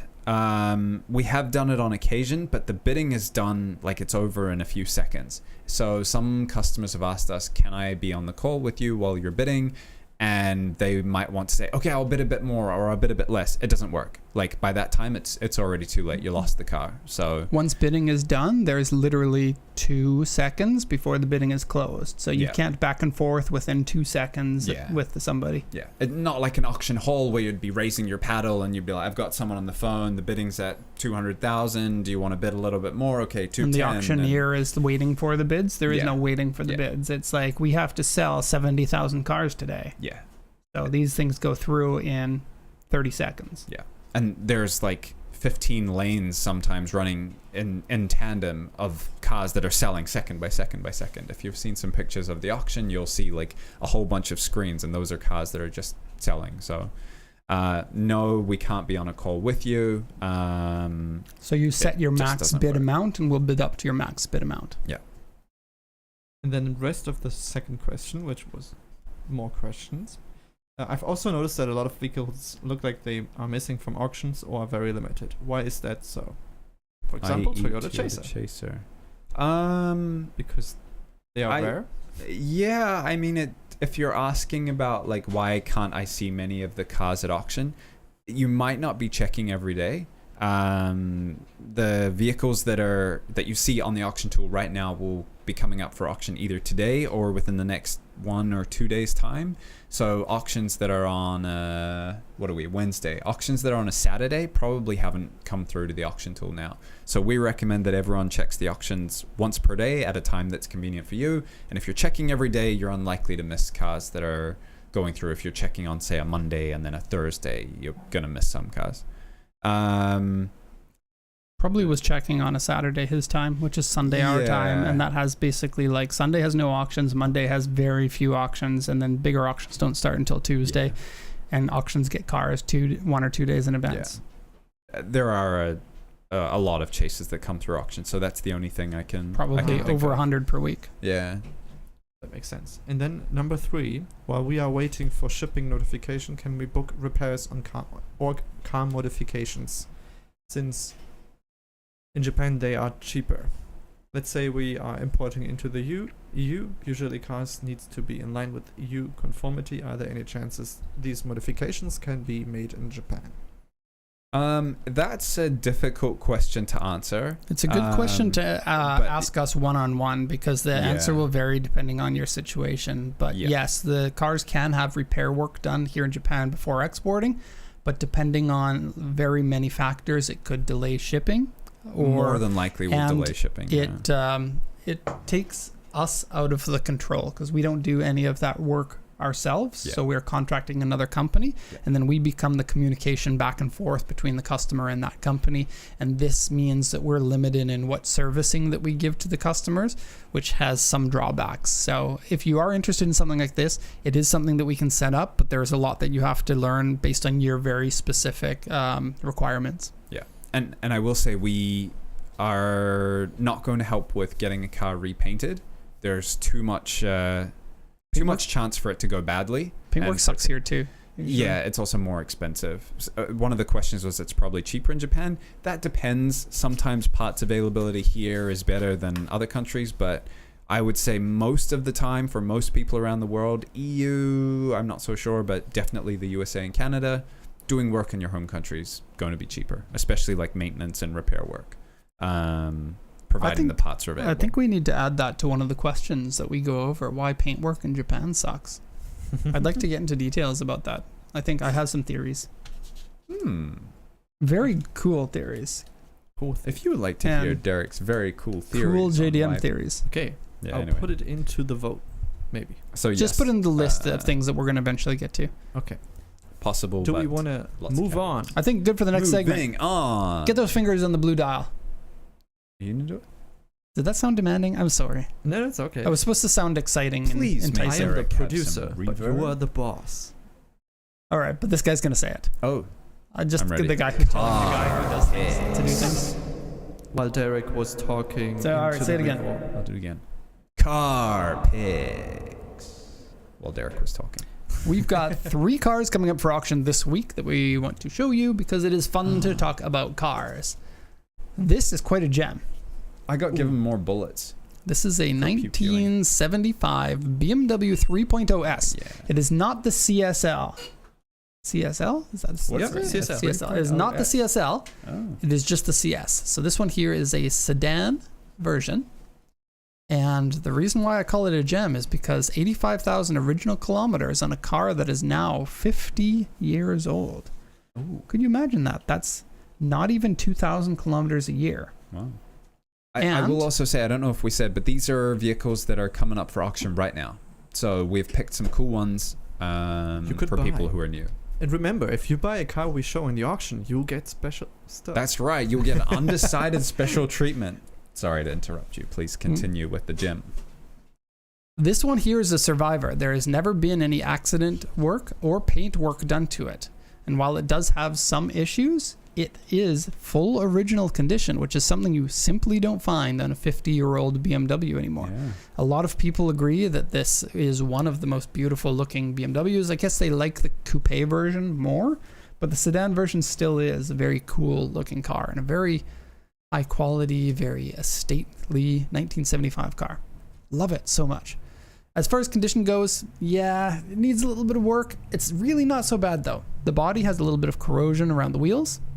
Has a cracked part of the bumper. Dashboard is cracked. Spare tire house has a hole from modification. I'm not sure what that means. AC doesn't work on it. Ooh, some corrosion. Underside has some corrosion and an exhaust leak. Some corrosion on the body too, I think. No pictures from other places. Still, I mean... Looks cool. Yeah, definitely a survivor. The fender Mhm. mirrors too. Oh, I didn't even notice that, but that is very cool. I wonder if the fender mirrors were a Japanese option. Ooh. I don't know too much about these. I like the wheels. Those look like the beginnings of the Alpina wheels. These Right? look like Whoa. the A86 optional. Yeah. Wheels.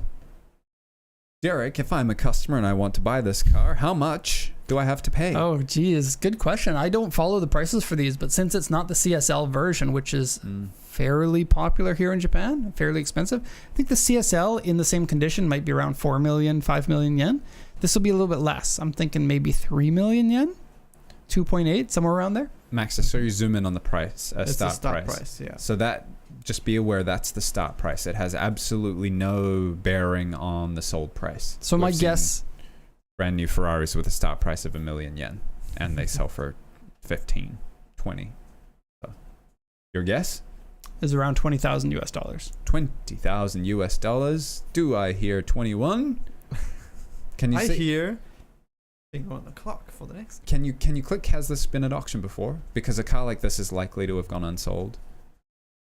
Has this car been at auction before? It has not. has not. This week is the first week of Alright. it. Cool. Difficult one to price, but very cool. Next car. Do it. I'm waiting for you. There we are. We are at your the disposal. bestest. Oh, these are fun, happy memories from this. We actually raced against one of these.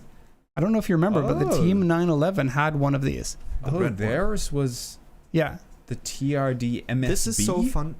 Just before you get into it, if you equip a car in Gran Turismo 7 with a roll cage, they all look like this. They just go into the dash. Oh, yeah. Like that's not realistic, but apparently this car is just like Gran Turismo. Yeah, I mean, you can do it. It's just usually a lot more expensive, so people won't.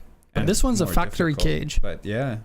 Okay, so this one here is a Toyota Vitz called the TRD MSB. Toyota actually, I read the history on this, was the first company to offer a one-make race here in Japan. Oh. Not with the Vitz. They did some one-make races in the 80s, but the Vitz was a very popular one-make race here in Japan. And we kind of make fun of the Vitz Cup in Gran Turismo and stuff as, you know, the stupid races that you have to get through in order to get to the good races. But like, Toyota made this car specifically for people to go racing in that otherwise can't afford to go racing in it. Right. So yeah. this was a stripped down version, didn't have any of the big amenities, but it did have harder suspension, came with a factory LSD, a clutch style LSD, came with a roll cage, came with an engine tune, and a 1 liter engine instead of the 1.5 liter engine. So a slower engine than the regular version of the Vitz, just so that you can drive this forever in race environments without damaging your engine. Yeah. And so the one make race in this would have been extremely fun because it's a spec race. Therefore, everyone has the same power in their car. Mega competitive. And so it's Yeah. just 100% driver skill for whether you win or not. And Toyota also mandated that you had to have the cars registered to yourself in order to, like with plates and everything, on the Right. road registered in order to race in it. So this was also their runaround car at the same time as their race cars. That's kind of a weird stipulation to make when you know people are going to go racing. Yeah. But I guess, yeah, that's the rule. Toyota wanted young people to own one of these, drive it to the racetrack, have some fun, and then drive it back. And with Toyota reliability, you could actually do that. Like I'd be pretty worried about driving our race car to the road or to the track and driving it back. That's why we carry it, right? Yeah. But this, the Vitz, and decently like capable. Like they had aftermarket parts for these. People did race them. They also had a program for rally racing if you wanted to get into rally racing. Yeah. On their official advertising for this, they said that like husband and wife can be the driver and co-driver in the rally race. That's fun. And we'd see some husband and wife teams at the race too. Yeah, cool, hey? Yeah, I didn't know these. The one make was on a 1 liter engine. Yeah, 1 liter. Not a homologation race car, an actual for the purpose-built race car for amateurs.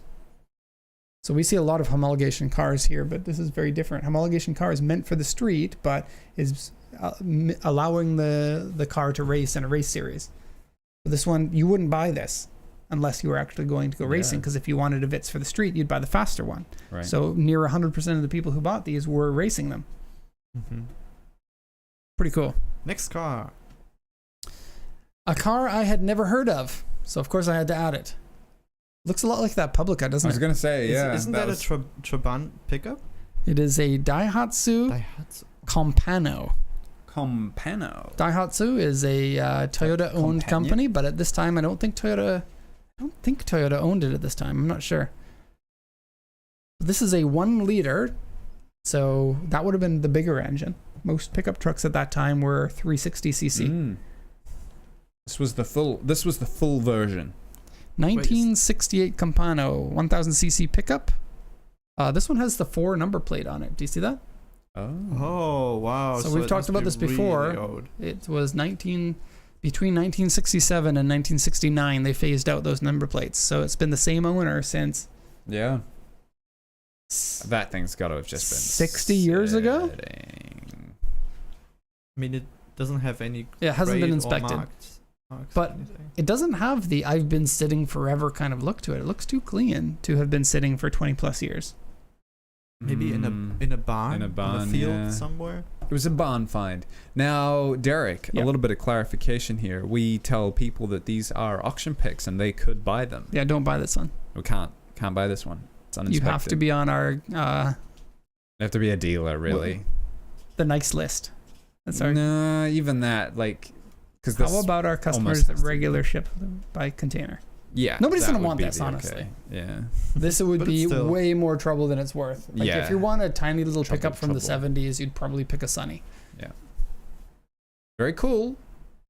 And special. Maybe trouble. Okay. Do you want to go Compano. to the next? All right, we're racing through. That's all we got for No, the car not. picks. We got one more? Nope. What do we got? The next segment. Oh, next segment. All right, go for it. This week at Pacific Coast Auto. And we're going to be .com. talking first about Mike spending his money. I was to like, shop. woo! We got pictures for this. Yeah, we got pictures. Let's All right. make it rain pictures. Do you want to introduce that before I show pictures? I took my new Honda Civic FD2 Type R, the first Type R I've ever owned. I took it to a tuning shop in Japan. A tuning shop by the name of Seeker. They are, I don't know how well known they are outside of Japan. I expect not so well. They've been, some of their cars, or the FD2 is the one I've specifically been looking at. It was on some of those option videos and it performed very well.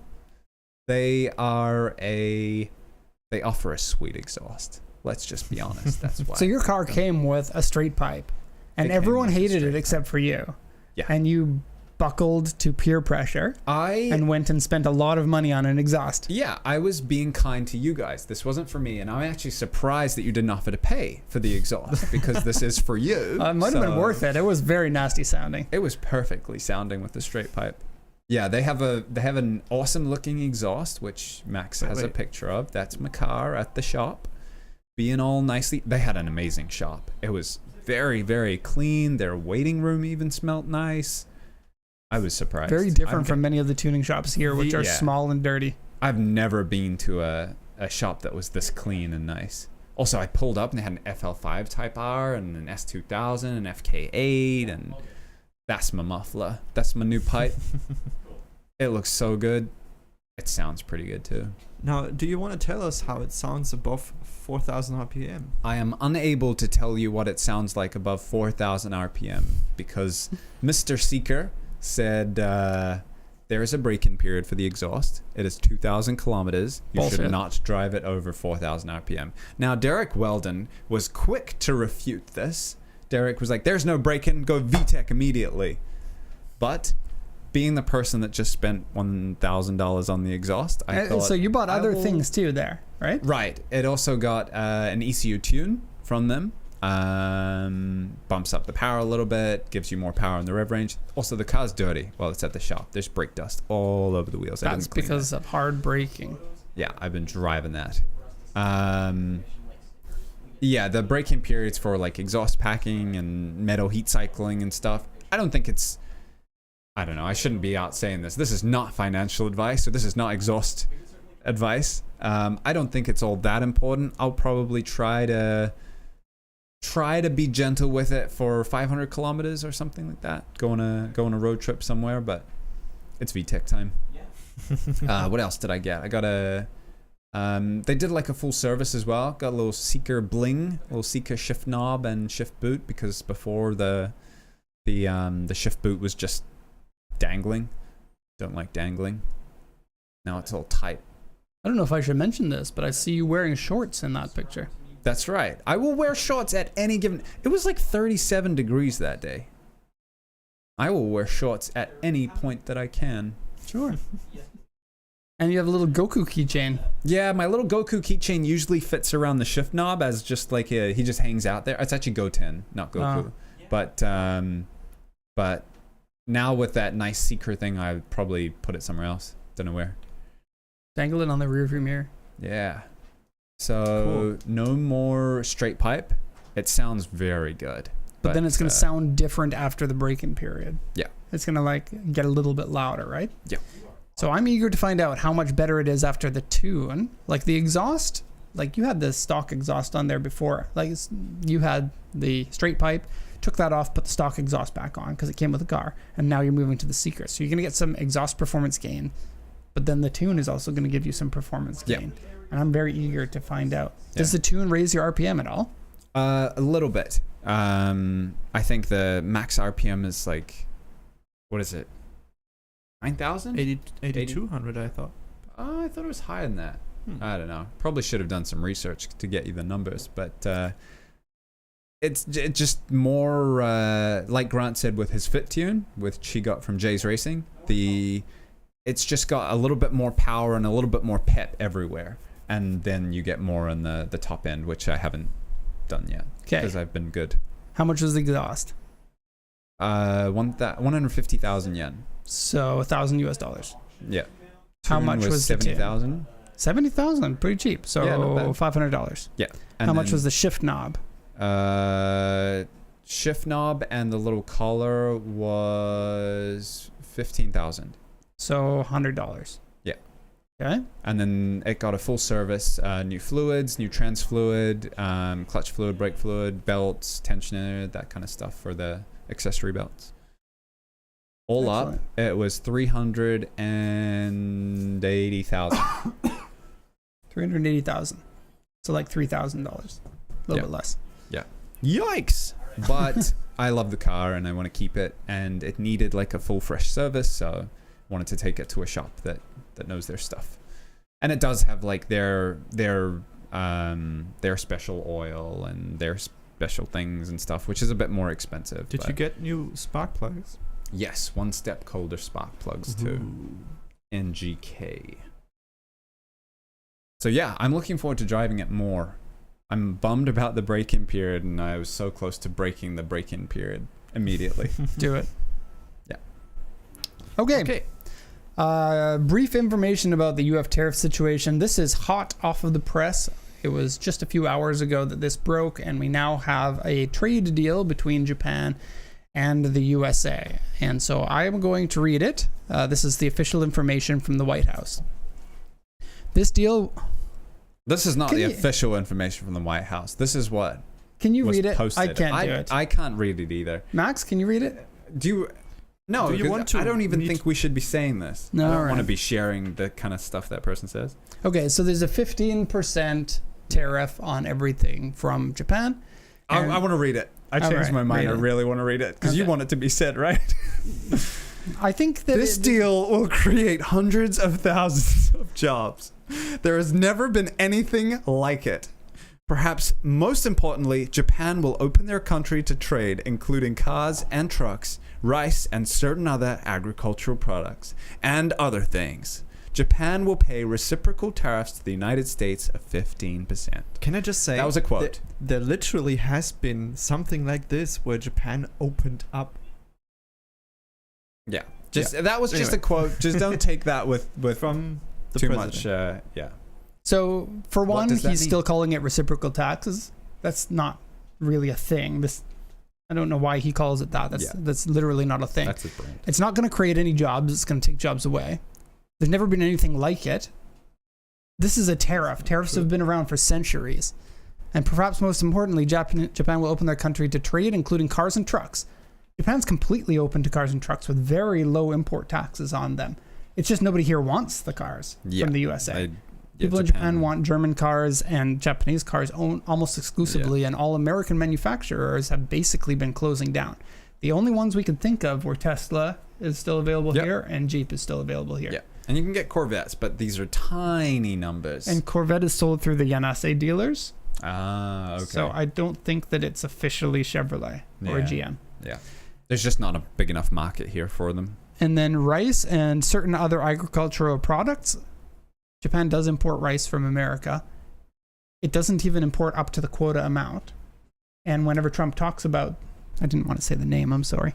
Whenever somebody in the US government talks about their rice imports, they always claim this 700% tariff, but that's only on amounts over the stipulated amount that is at the lower amount, which isn't reached anyway. So there isn't any of that. It's all misinformation and stupid. And then I believe that Japan is also going to be charging a 15% tax Correct. It is on US anything goods that's imported from coming the into Japan. US, Yeah. which seems to be like pharmaceuticals and nuclear power plant things and stuff like that.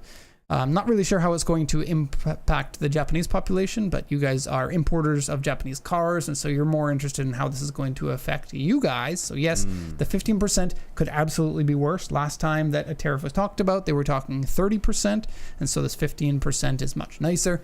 15% also runs us in line with countries around the world. Most countries around the world cost about 15% to import, and they have New Zealand thriving does, import markets. Yeah. And so I don't think that this is going to put too much of a damper on.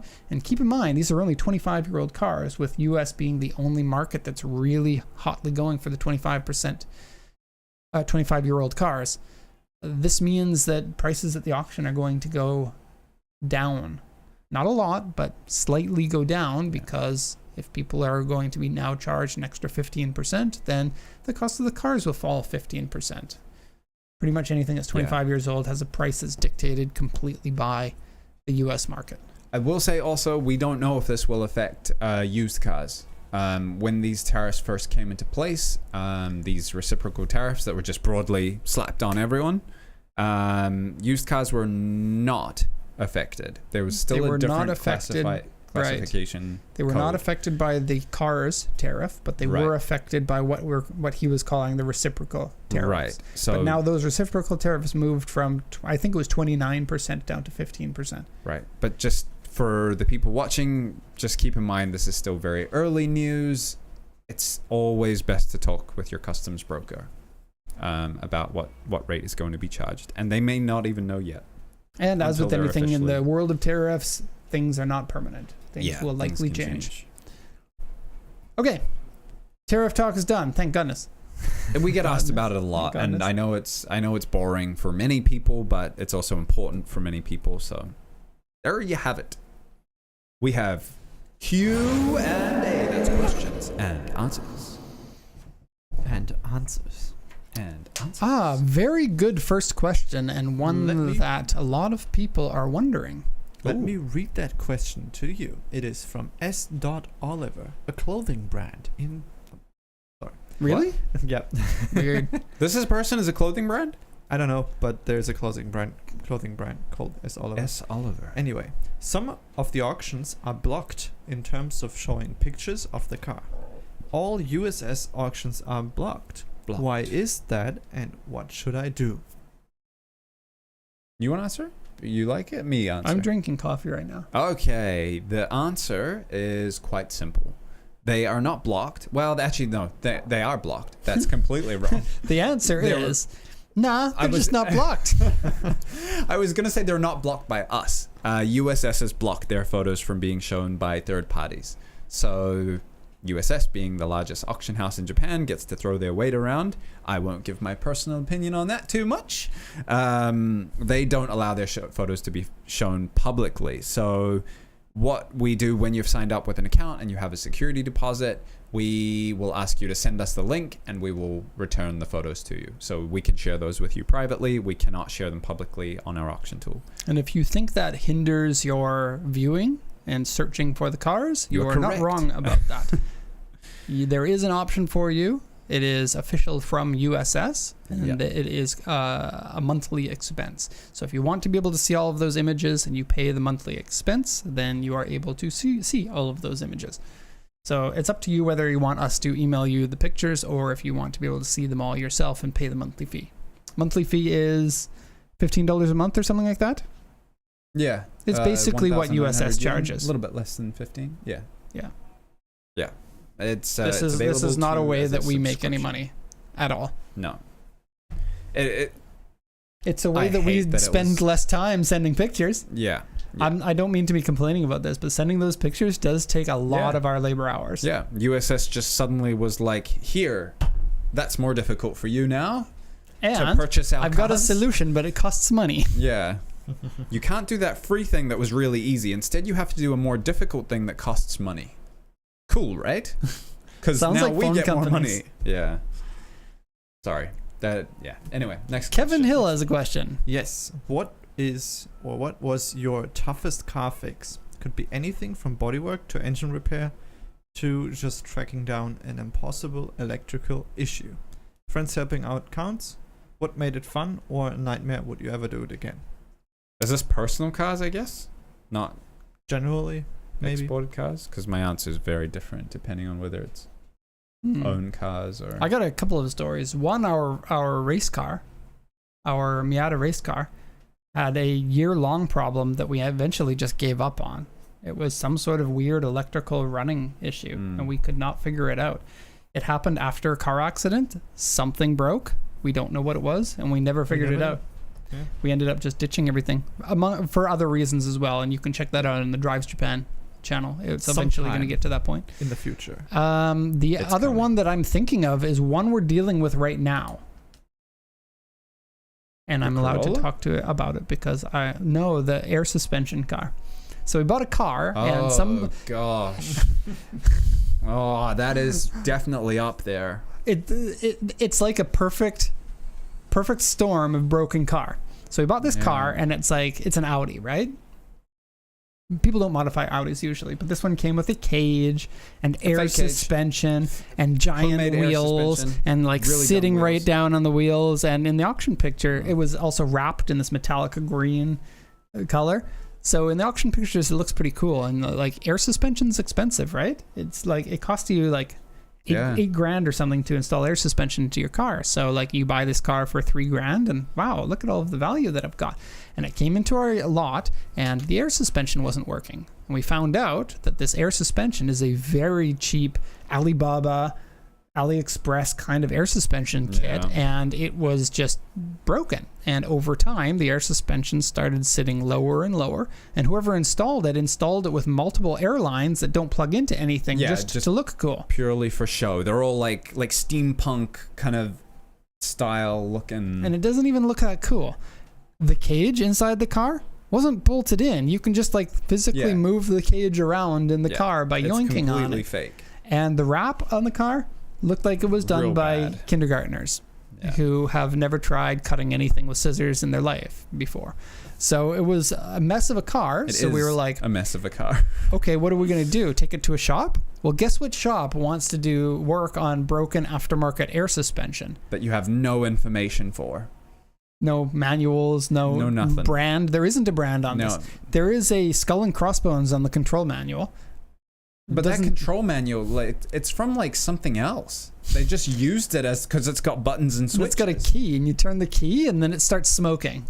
So there's some sort of issue with the controller. Yeah, the circuit board starts smoking. And there's some sort of issue with a air leak because the car, since it was in our lot, started getting lower and lower and lower.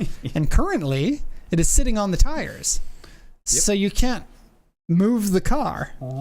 The car is not able to be taken to a shop to try to fix because you can't move it because the wheels are sitting on there's about the this inside much of the wheels, ground clearance, which are all plastic runners and bumpers. So if you try moving it, then your bumpers all get pulled off. Yeah. And you can't jack it up because it's centimeters away from the ground. So you can't jack it up to take the bumpers off. So at the moment, the car is like, don't ever buy a car with aftermarket air suspension or any air suspension controllers. That kind of stuff sucks. My gosh. Okay, enough complaining. Let's, do you have a story of a broken car? No, that pretty much takes the cake. Yeah, I'm happy with that. That's the answer. We still have to figure out what to do with that Audi. Yeah, it's still in the lot, unmovable. That is sad. You want to go to the next question? Yep. Bunpened was asking, he was wondering how vacation is arranged at PCA. We do not get vacations. We are, after the show, your vacation is working. The handcuffs go back on. We are chained to our desks. Like, working is so enjoyable at this company. It's like it might as well take all your vacations and Christmas and your birthday. This is Christmas. This is the 1 hour that we get. Your version of Christmas. Yeah. The real version, you got to work. Yeah. He was asking because we were talking about 2 days of no show from not next week, but the week after, and me going to Europe. So he says, especially for Max, it must be strange, as us Europeans have a lot of annual vacation days.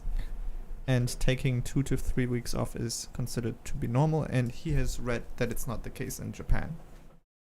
Or in the USA, he says, right? Or in the USA, yeah. It's definitely not the case in Japan. Japan, the norm, I think, you take a week off and, oh my gosh, I can't believe you got so much leave. That's insane. Your team must hate you because you up and left for a whole week. Yeah, so the rules of Japan are that when you start a job, you get 10 days off per year, right? And then those can be used for sick days or holiday days, your choice. You don't get dedicated sick days and days off. This grows every year until you max out at 20. Those are required by law. There are some companies that might give you more than that, but basically no. They almost don't exist. Right. That said, most people are kind of self-guilted into not taking the full amount off. And I heard a statistic that the average is 4 days per year that people take, even though many people are on the 20 days. So they're not taking all of their days, and then they just expire. So the Japanese government's trying to allow their population to have days off, but work is not allowing for it in many cases. Yeah. The rules. Like, the rules there. Will I lose a promotion if I, or will my coworkers hate me or something like that? Yeah. Japan's a country where people care very much about how you are perceived from other people. It's just part of the culture here, and so the embarrassment of taking days off when other people work very hard is a real thing here. And so that's the norm in Japan. I guess we can talk about how it is at PCA. Yeah, I would like to mention something. Derek is more generous than most employers in Japan. We get extra days off where it is not legally mandated.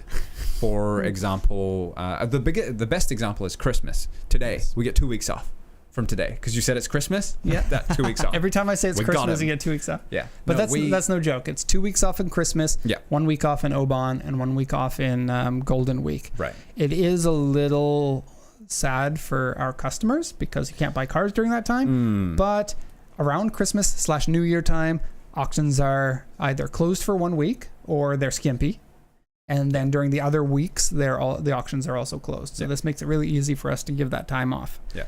So most people are doing family stuff. That's a total of 20 days, right? 2, 3, 4 weeks at 5. Yeah, 20 days.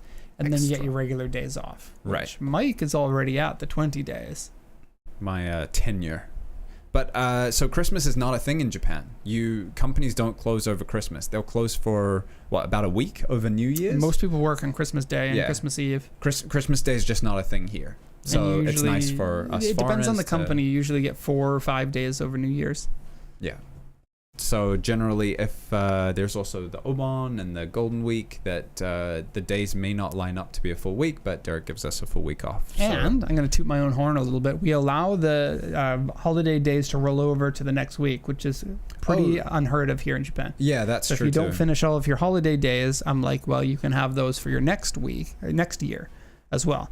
The only thing is we got a cap on the amount that you are allowed to accumulate so that somebody doesn't, over the course of 20 years, accumulate like an entire year, and it's like, bye guys. Yeah. I'm off to find some cocaine and some hookers. Yeah. Especially for us, I think it's very nice that we can go for like a week, like I'm doing now. Yeah. To just visit family. Yeah. Like I'm very happy and grateful. Yeah. This is great coming from the European, because Europeans don't work at all. It's like they get more time off than actual work time. Yeah. It's true. I counted actually with the 4 weeks extra and the holidays. It's 1 day more that I would have in Germany. Really? So we're like a German company. Basically, I feel okay but about that. I need to take the day off for being sick. That I don't need to do. Yeah. That is one of the things. Twist in the Japan knife. that, It hurts. Yeah. No. Yeah, you thought it was going to be all good happy. news? No. Okay. Do you guys want to go through chat questions? Yes, please. That have been accumulated by me, the producer. Derek called me producer yesterday. So I'm just... This morning. Yeah. This morning? Yeah. Oh, yeah. Joe was asking, do you guys think that sellers shill bid on their own cars as they put them up for auction? I would think no. I don't really see the benefit of doing that, because a lot of people maybe don't think this through when they think that companies are shill bidding on their products, because what would happen if you actually win? That's the biggest risk. You're playing a dangerous game. That sounds like a very bad time. And all these bidders, the Japanese auctions are very popularly bought by people in other countries whom, as we heard earlier in the show, don't get a chance to live change their bids. They're all giving their max bid, right? Pretend you're in Kenya and you're buying a car from me. Okay, here's a Honda Civic. How much do you want to bid? 2 million yen. Okay. It's an FD2 Type R. I really like it. So if he's told us that he wants to bid 2 million yen, and all of the other people from around the world have all put their bids in, there's really no way to game that, because you can't, as a shill bidder, boost up the price past what people have decided as their max anyway, unless you're willing to potentially buy the car. But if you potentially buy the car, you're at a much worse situation than you otherwise would be. Instead, what the dealers are going to do is put a reserve price that's higher than normal and then just wait for it to not sell. They're in no hurry to sell the car in many cases, and the costs to list and sell the car are very low. So you can send a car there for 3 months and just wait for somebody to overpay. And we see that a lot. Yep. But there would be no reason to shill bid on your own cars in order to boost up the price, because you're not gaining anything, and there's a huge downside of accidentally having your friend's company buy a car. Yeah. And if they want to cancel that, they're paying $800 to cancel. Yeah. Not worth it. You mentioned an interesting point that we didn't really mention, is that you are not able to bid on your own car at auction. It is listed, so you have an account at auction, like we have a Pacific Coast Auto account.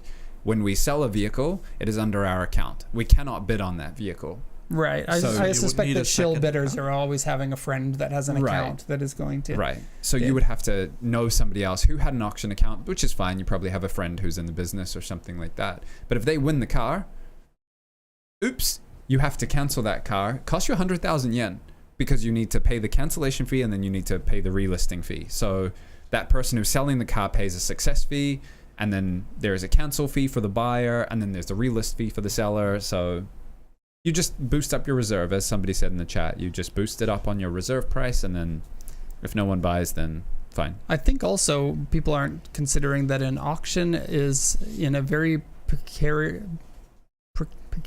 Precarious? I can't say the words. They're in a position where if word got out that there was any sort of funny business at the auction, that auction house could die. So their word is very important to trust.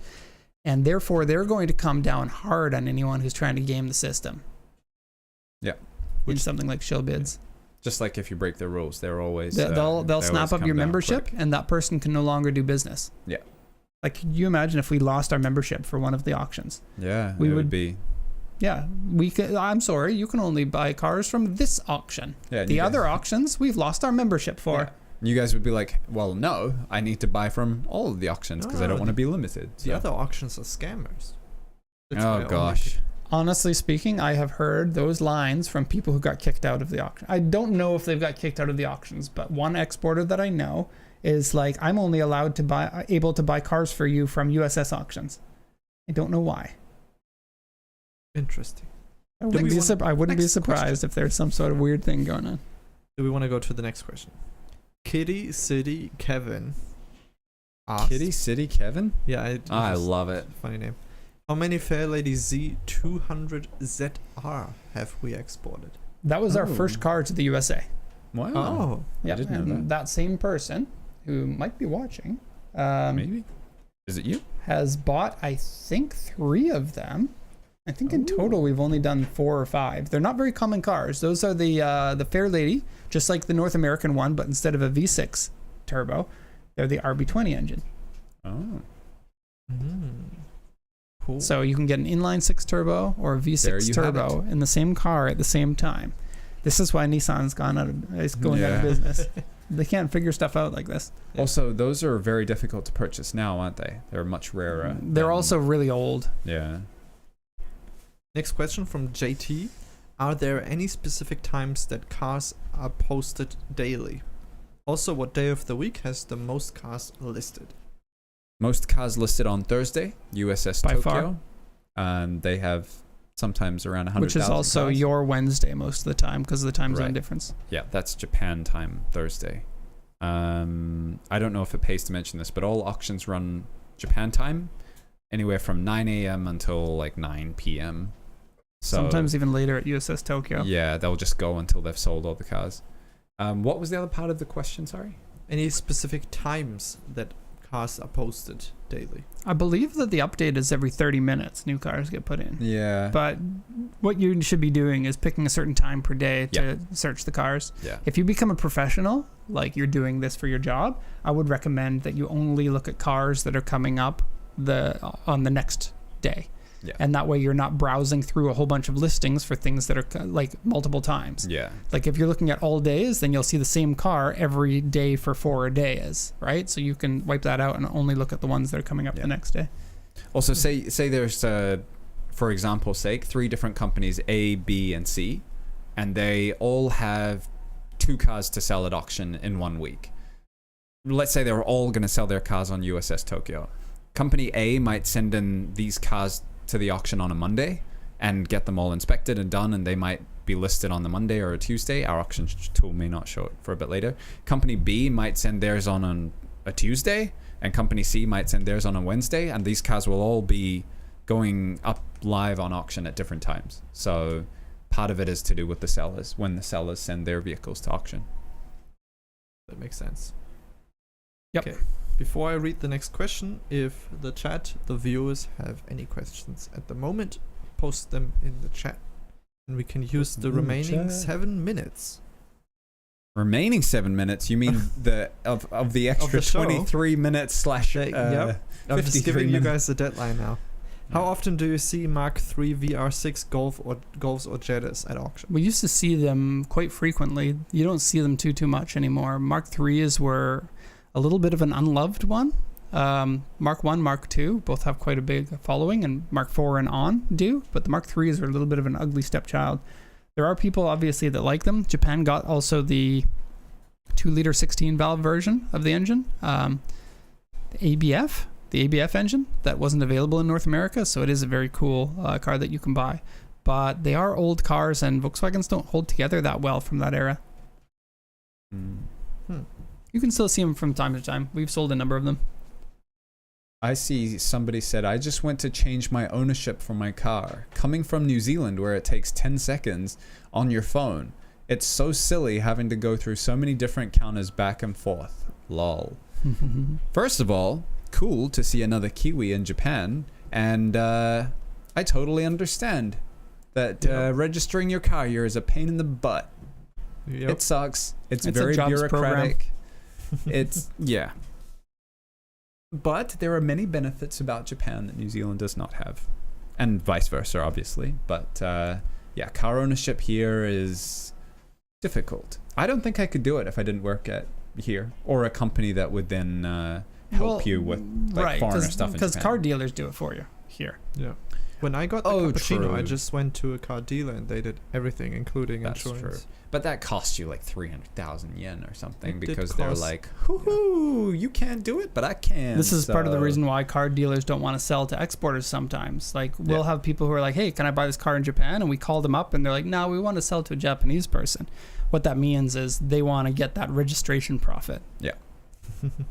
Next question from Jaquaris. Jaquaris. Just imported myself an auction grade 4B 2002 Prado with the diesel engine.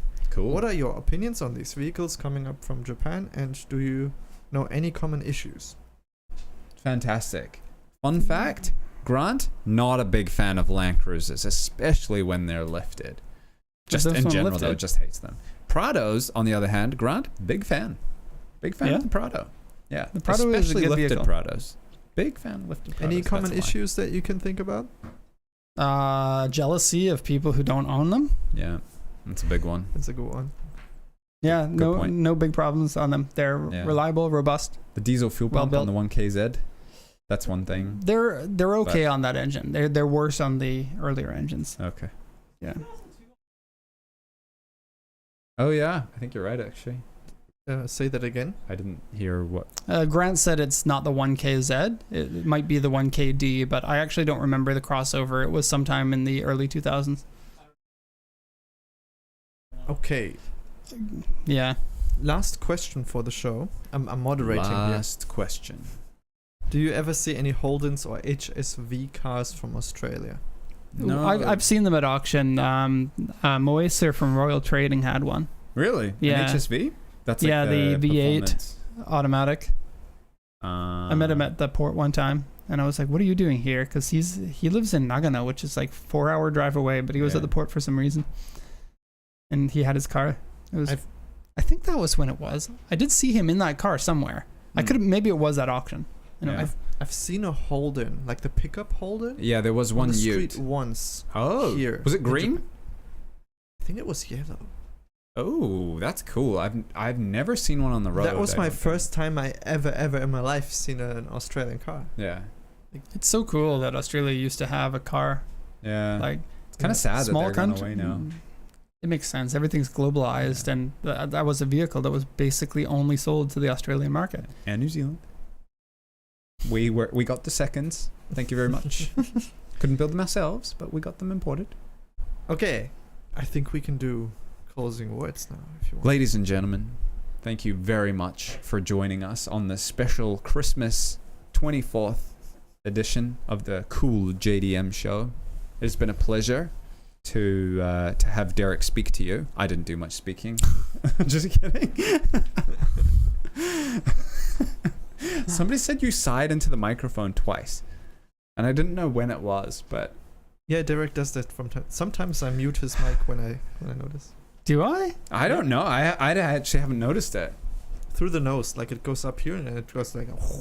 Oh, it's like ASMR. Yeah, exactly Okay, you're that. welcome for the Derek ASMR. That's not. You're getting it right now. Sorry if Did you've you just already mute clicked me? away. No, Am I too close to the mic then? you just Should I like? I know we can like attach something like on like here, a bar. So Yeah. That'd be fun. Okay, so I don't lean over it. that's good. Yeah. If you have thoughts or feedback for us on the show, please let us know. Remember that the voting for the next week's show topic will go live right after the show, unlike last week where it was a day later because we forgot. Now, we didn't forget there was technical issues that prevented us from doing it. We remembered. Big technical issues. Big technical like issues. the difficult ones.